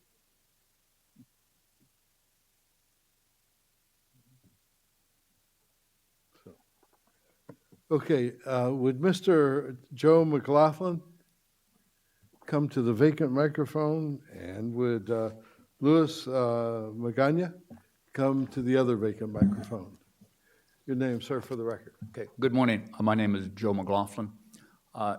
Each time I come here, I'm impressed with this building. I mean, it's a huge building, and this auditorium has an aura of power about it. The people who are on this board, some of the prominent representatives of our local government, and at first you wouldn't think that air quality would be such a big deal. But then when you think about it, our whole civilization is built on the energy of burning things. And when you burn things, you put all kinds of chemicals into the air. So that's where the air quality comes to a point. And since there's lots of power in this room, there's also competing interests. And we're here from the Sierra Club to speak on behalf of a long-term human interest, because our civilization was built on burning things. And as we become more familiar with the consequences of that, we're realizing that we can't do that anymore. And the extreme position is, which I think is warranted, is that we have to leave all that stuff in the ground. But we also have to make a transition, because we are committed to, we have all the infrastructure built around burning fossil fuels. And to get off of that is a balancing act, because we can't just cut it off immediately, but we have to make the fastest transition we can, because our civilization depends on it. And it was alarming today to hear Dr. Black's testimony, because I've always considered, the long-term survival of civilization and my children and grandchildren as preeminent. But now I also understand that there's a short-term health, not just of our lungs, but also our brains, that's at stake. And you, ladies and gentlemen of this board, are in the position to move this issue in the right direction. And oftentimes some of the competing interests are, between jobs and the environment. That doesn't need to be. We can have clean air. We can have plentiful jobs. One other thing about this building, I drove my electric car here today. You mentioned how people got here. All of the charging stations out there are full. People are beginning to get the message that they need to make this transition on a small, local, individual scale. And you, for your part, with the power you wield, on a governmental level. And I just urge you, when you're coming up with a plan for the next few years, to know which direction we need to go, we have to go, because so much is depending on it. The stakes are extremely high. So thank you for your attention. Thank you very much for your testimony. And I found it to be, very thoughtful and thought-provoking, because I can remember just a matter of a few years ago, and when I say a few, I mean a couple, that people on this board thought that electric cars were a joke. They thought they were a novelty item. And now most of the people on this board drive electric cars. And when you talk about clean energy and clean industry, Tesla now has 5,000 employees in California. And as board member Mitchell was saying earlier, that the sign up for the new smaller models, it was so dramatic yesterday. No advertising. Here's what gets me. Every car company you can name spends millions and millions and millions in advertising every day. Electric cars don't spend 5 cents. Okay? and they're flying out of the showroom. So there's something going on here.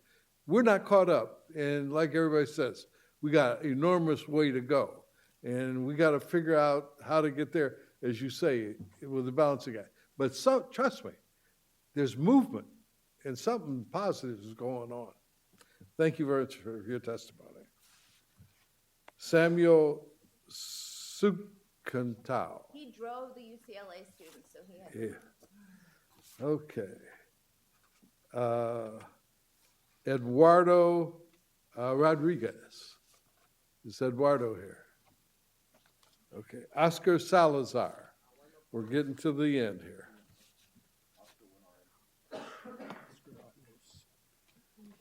Your name for the record, sir?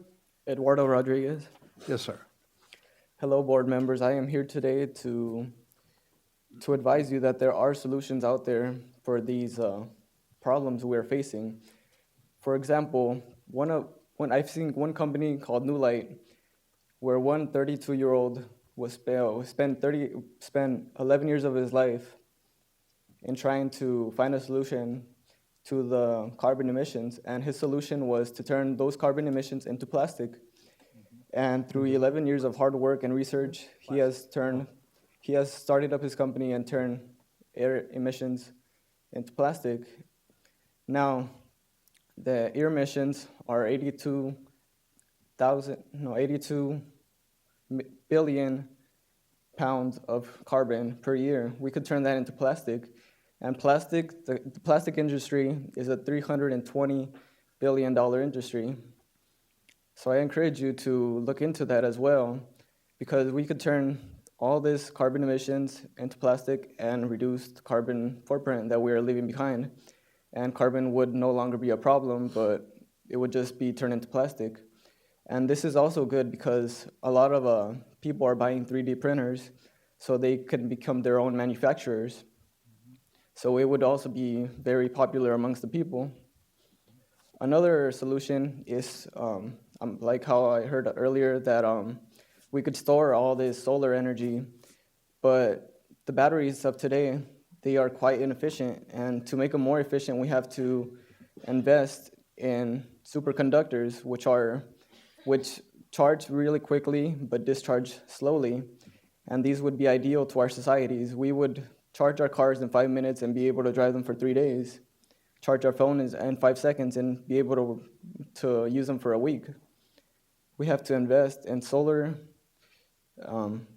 batteries and superconductors to be able to not only reduce our carbon footprint, but to produce more electricity for our people here. And that is all. Thank you. Great testimony. Daniel Eckert. And would Wendy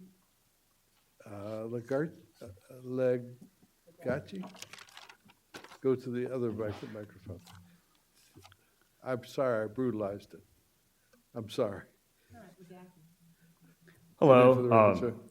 Thank you for letting me speak today. I want to acknowledge all the board members who worked so hard over the years to do their best to make sure that the air gets cleaner, and it has gotten a lot cleaner since the 70s. And but we take responsibility too, as far as the public citizens. We often we're asleep at the switch. We don't come. A lot of us don't come to these meetings. This is the first time I've ever come to anything like this. And I just want to say that we're sorry you had to go through this. Yeah. Well, God bless the Sierra Club. Their heart's in the right place, and we all try to do our best to give all, do the right thing. But anyway, I appreciate the research done by Dr. Keith Black, but it seems like millions of dollars is spent on these kind of studies. And if the board is really serious about cleaning the air, they could maybe do some encourage biodiesel in the trucks, do some subsidies or something for biodiesel. I know you'd be running up against the oil companies if you did that. But that's a huge carbon emission, right? So and then I know in my city, El Monte, they have a program. Edison has a program where they give trees to the people that want to plant them. And I was wondering if Edison, Southern California Edison, has that throughout the Southern California area, or could they encourage more tree planting, or get work programs going to plant more trees in the areas that have few trees? So you go to South Central or wherever, there's not that many trees, and trees clean the air. They're a good air filter. So that's all I have to comment. Thank you. Thank you very much for your testimony.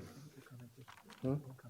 Oh, hold on. Sir from El Monte, just a quick Councilman comment. I was at your Vecchio. council meeting about a month ago, and the AQMD just presented through the MSRC, your city council, Mayor, going blank, he's the city attorney, Mayor of El Monte, Andre Quintero, just presented him and your entire city council with a check from our agency for $90-some thousand for installation of electric charging stations at the Metrolink station in your city, at City Hall and one of your parking structures. Okay. And that was only the first of many things we're going to give them. So no response, but just to let you know, we're helping your city out. We're going to continue to do it. That's great. Thank you.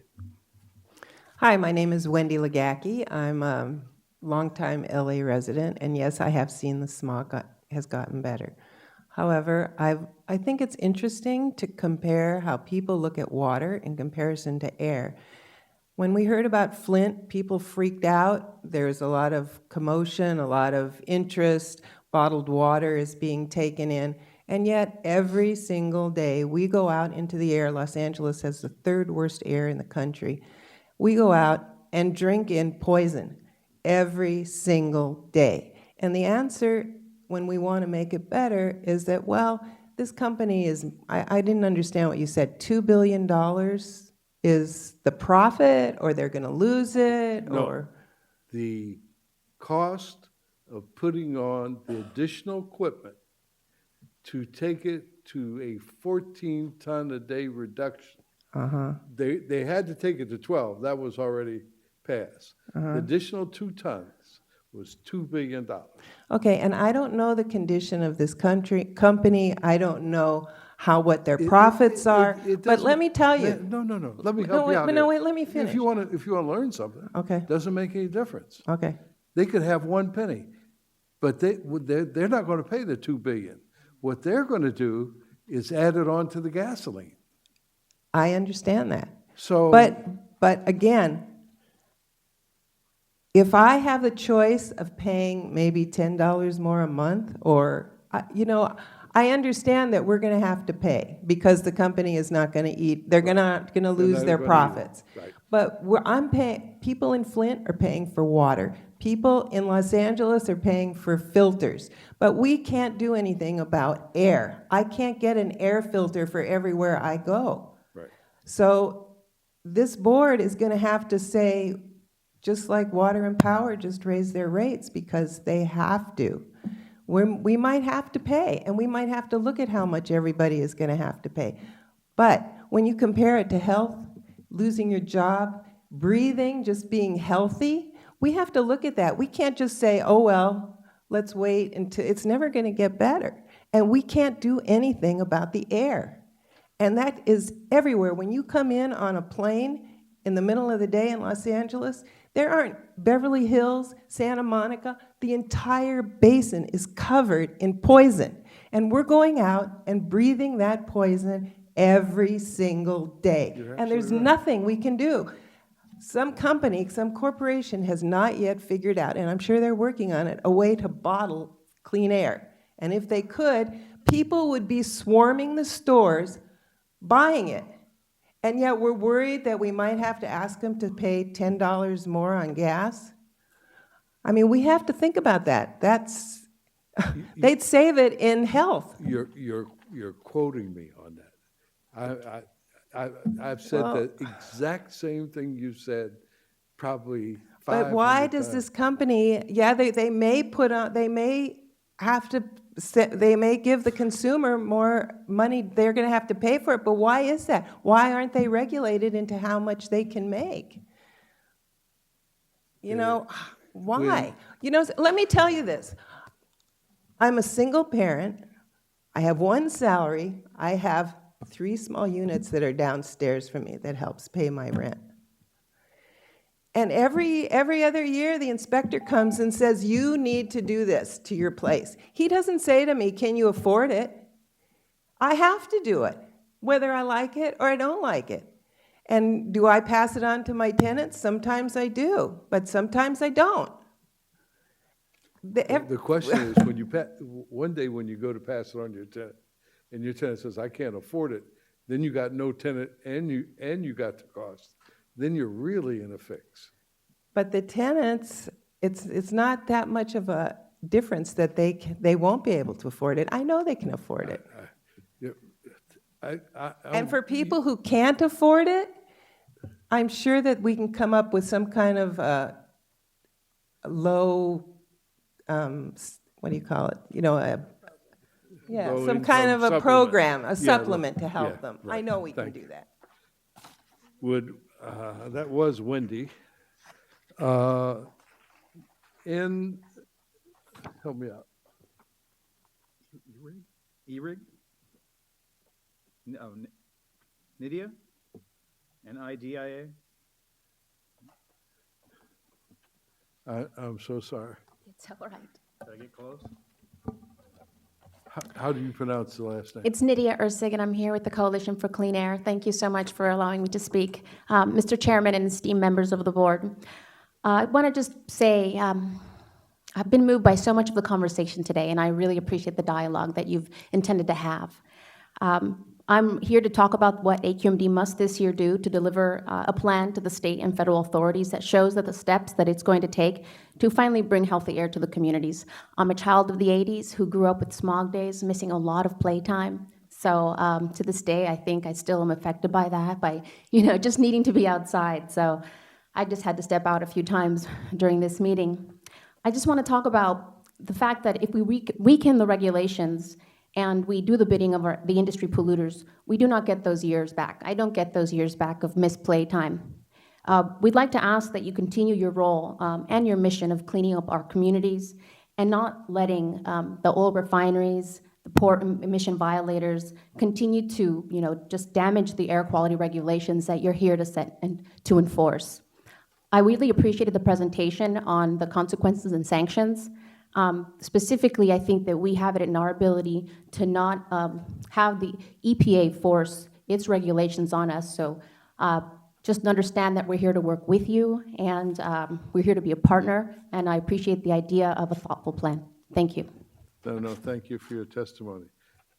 Did Ruben Garza testify?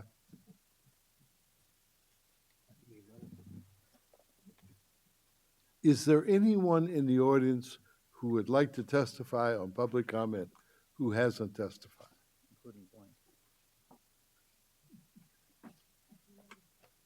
Seeing none. Harvey, come on down, Harvey.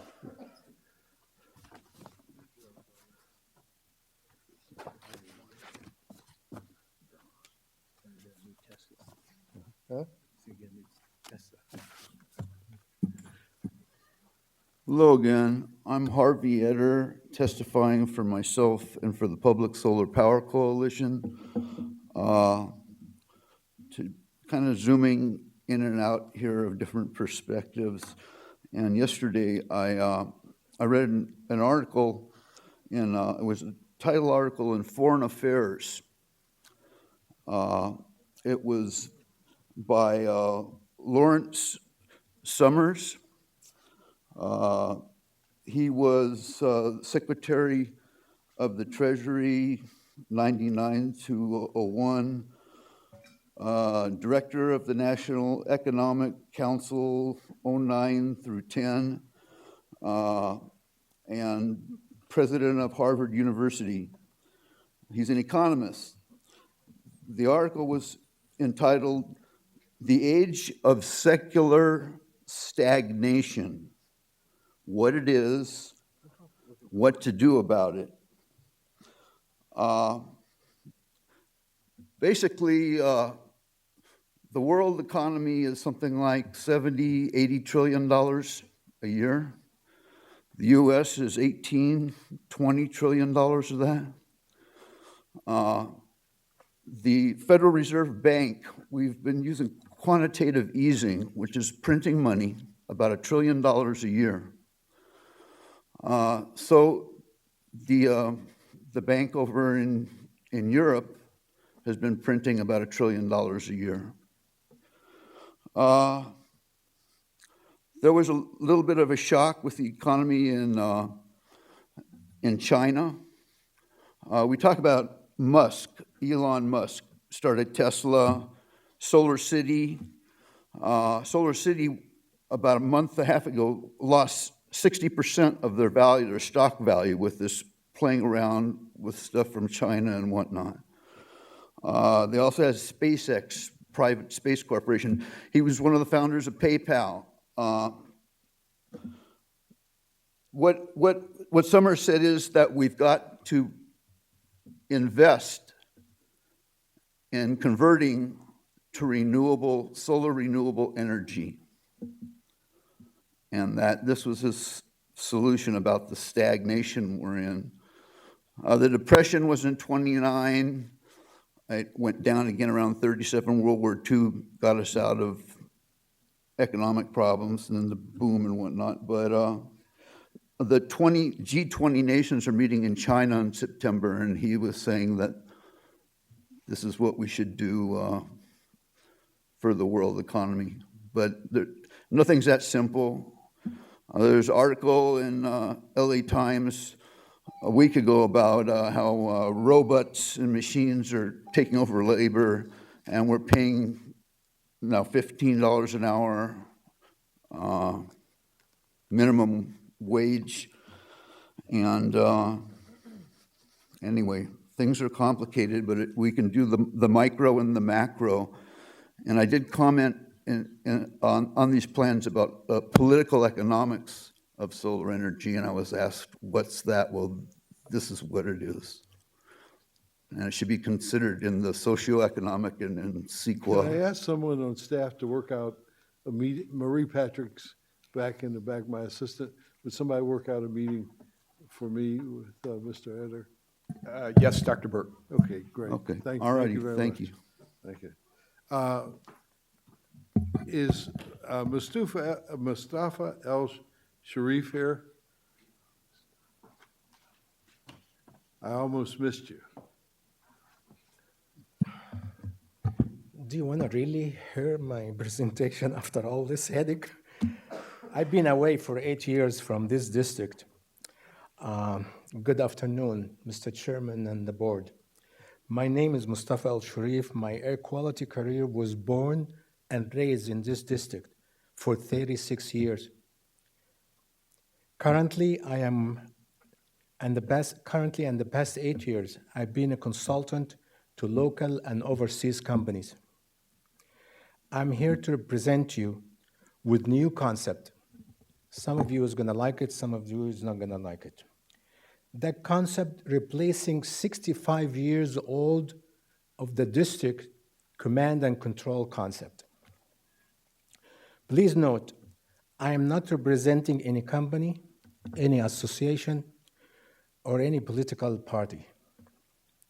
I stand before you neutral with enough experience inside the district and outside the district.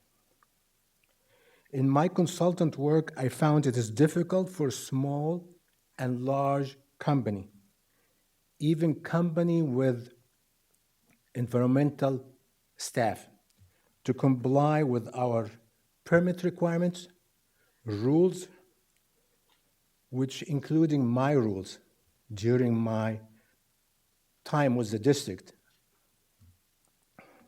What we did then was to bring you highly complicated legal documents for your approval, new and amended rules. The process takes an extensive review by the district staff, the legal counsel, the executive officer, not to mention the approval of EBA and ARB. The facts, we were all together in a small box, not the black box you're talking about. For example, in reality, we did not think really about the kitchen cabinet guy when we developed Rule 1136, or the body shop guy when we developed 1151. I'm glad this guy's left me here.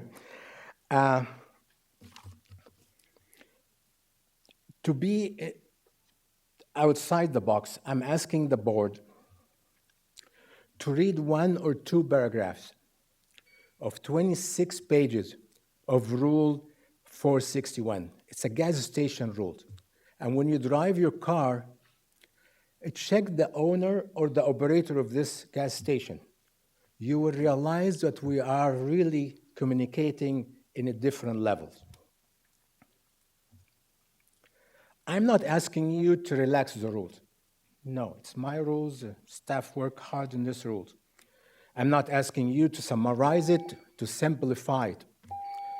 My first recommendation, I have only 3 recommendations. I'm going to go fast. It is very important because you are moving to a newer stage now. My first recommendation, if all inspectors stop looking for violations. This culture is created, most of you don't know about it, when we used to have helicopters going around and shooting for violation. And we used to have a black and white cars with the inspector uniform going for violation. The culture is the inspector go in and violate the guys, and the guy doesn't know what is really happening. On site, we should show the facility the applicable rules and regulations, how these rules apply to their operations. Each facility is different. Also show them how record kept and simply in simple language that they can understand. If there is violation, inform them why, what penalty are expected. Also show them how to correct the violation and issue notice to comply. Our legal counsel is not going to like that. No more violation, notice of violation for a while. You follow up with them until they correct their problems.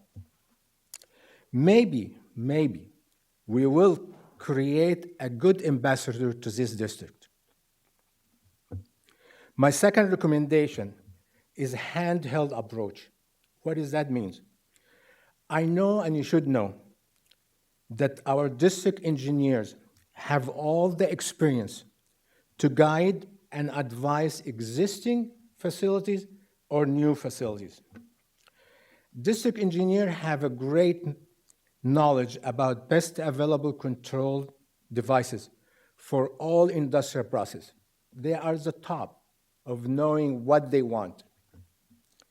This knowledge, the board should take it and have an outreach program designed by public relation consultants. Somebody from outside the district come and help us to reach out for people out of this state or overseas, bringing more people, clean industry back. Maybe we will have automobile industry back again. Most of you don't remember we have about 3-4 auto industries in Southgate, in Van Nuys, in Pico Rivera. Maybe we'll have rubber, tires, steel furniture manufacturers again. You should ask yourself, who buy more cars or more furniture than us? I do buy a lot of cars. My final recommendation is to hire an executive officer. Please listen carefully to me. I have so much experience in this district. executive officer within the district. Any outside applicants will take 5 or more years to really satisfy you, or at least help what you really want and be positive to the staff and to the public. If you want me to explain, I had this experience before, and I don't want to talk in public about it, but I can talk to you about it. We had this experience before, outsiders who did not really work very well for you, for the staff, for everybody. Handheld concepts are legal, and there are no liability issues here. I have seen this concept in Europe and the Middle East. I find it very thought-provoking. And what I'm going to do is, I got to figure out how I'm going to get this information from you. Mr. O'Kelly, maybe you can get his information, and I can sit down and chat with you one-on-one and see what of your recommendations might be pursuable. But I like all the board members to be involved in this. I think you got their attention. Okay. All right. Thank you very much. Thank for you your very comment. much. I know you're hungry and you have to go eat. No, Thank we you have to very go much. into closed session. That's Okay. what we have to do. All right. Okay. Thank you.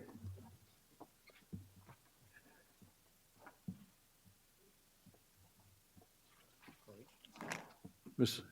Kurt?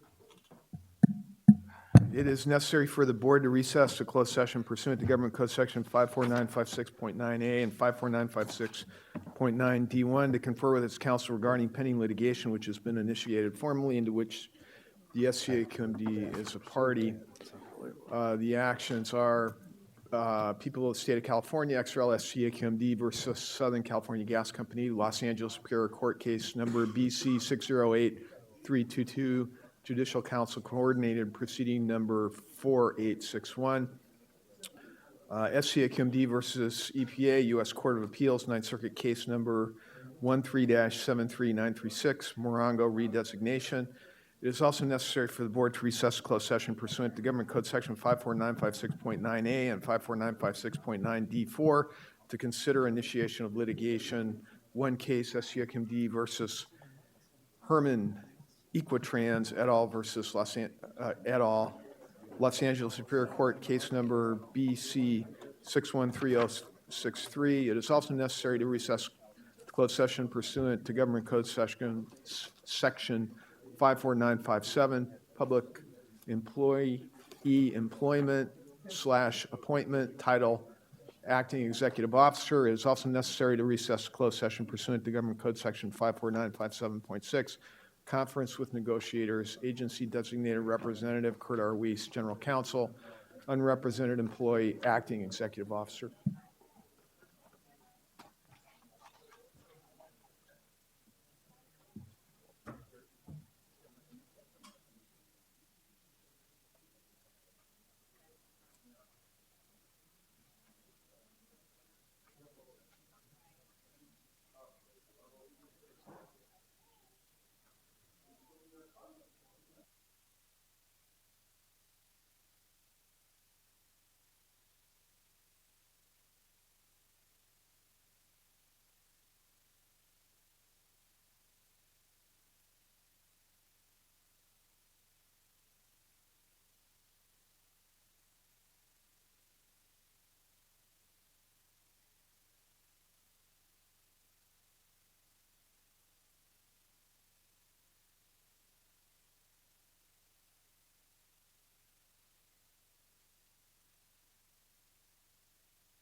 Okay.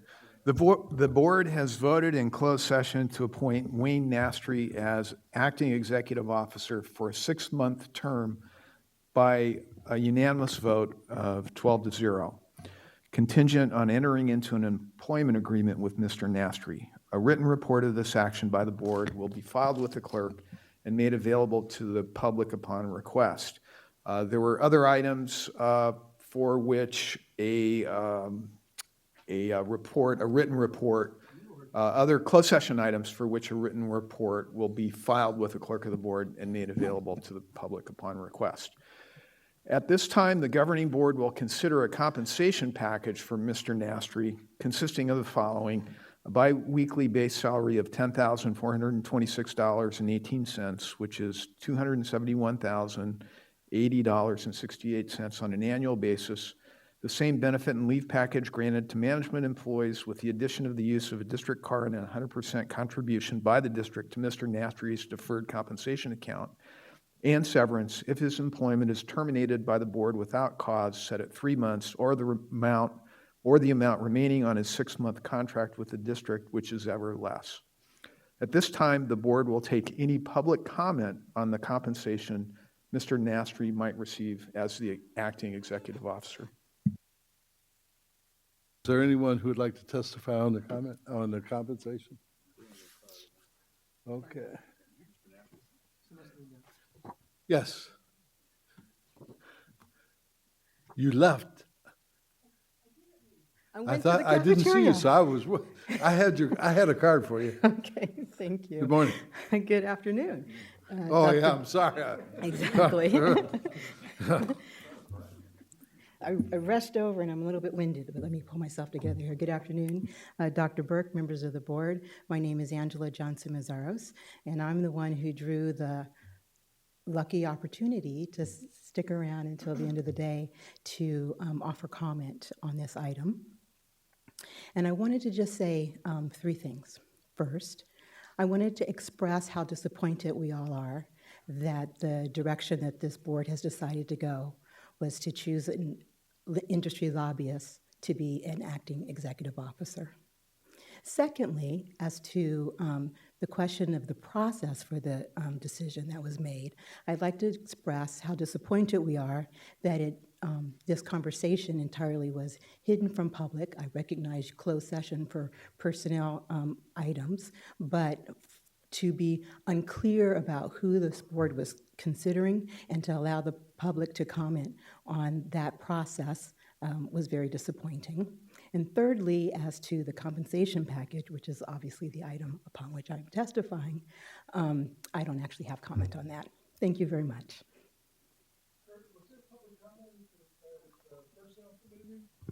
Yes. Yes. Yep. Members from my community made public comment. Personnel committee. Oh, Members from my right. community Yes. made comment. Yeah. Well, I would note, Dr. Burke, that there was a special meeting called for the Personnel Committee on March the 14th, and it said for acting executive officer. The last time that this board met, it selected an acting executive officer. It was unclear from the an agenda. acting executive officer. Acting executive officer, Yeah. yes. And that's what this item is now. And in the special meeting on March the 14th, it noted there was going to be a conversation about an acting executive officer.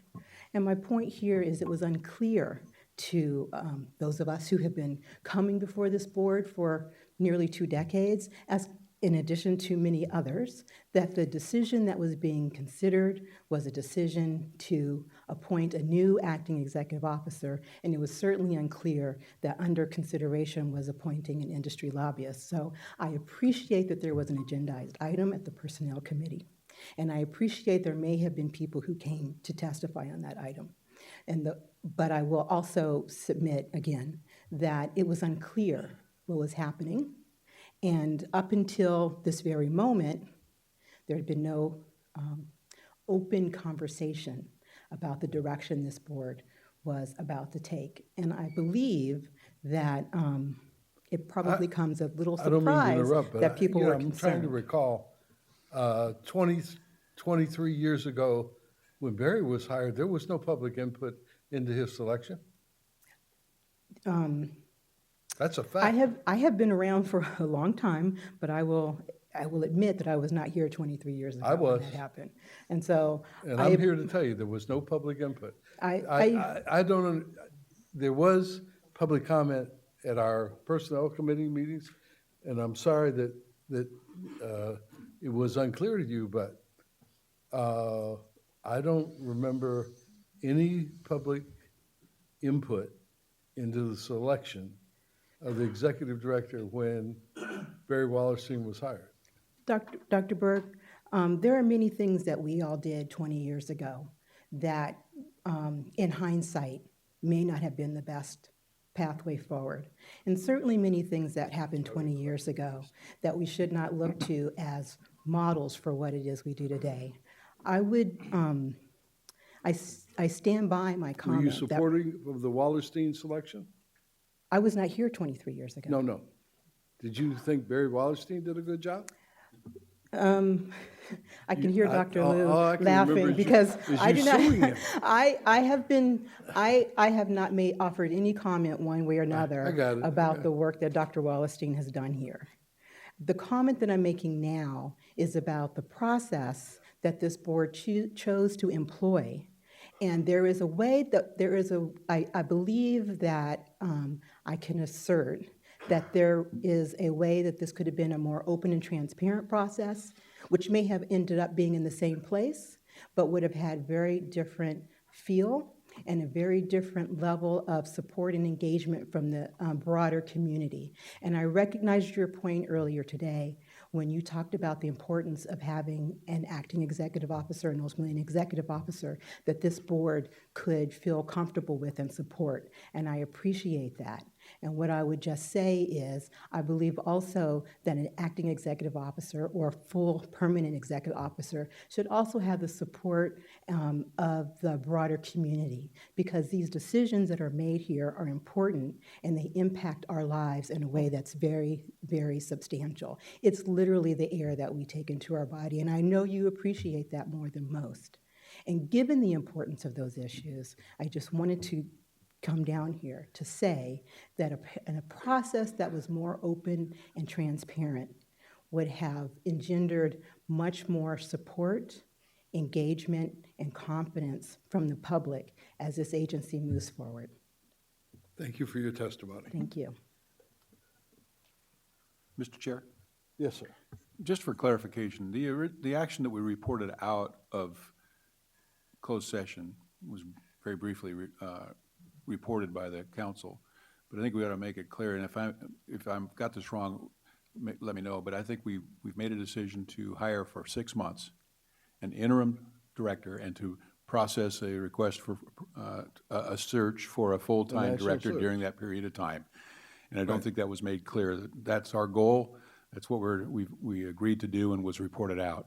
And I believe that there's a second issue. It's before us tonight.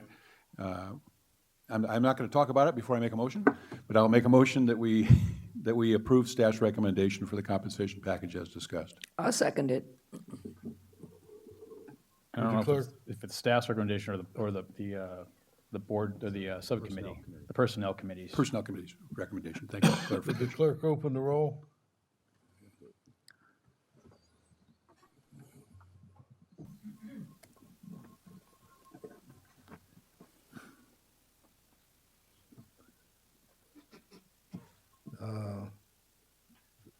The results are 12-0. The compensation package is approved. Do we have anything else before us? There is not, Dr. Burke. One question. The president has just appointed an interagency committee to explore to learn lessons learned from the Aliso Canyon gas leak, identify actions the federal government can take to prevent future leaks from storage wells. It's going to be involved with the Department of Energy and that. Could we get an update and then brief the board members here, maybe with an outline what's expected, and then having our people in Washington and here, our lobbyists, work with them to keep us updated? I'd like to take it a little further. I'd like to find out what the process is to get involved with that so that we can move expeditiously on doing that. I just sent you the email. Okay, great. We will do that, Dr. Burke. Okay, with that, I adjourn the April 1st board meeting. Good job. Good job. Okay, thanks.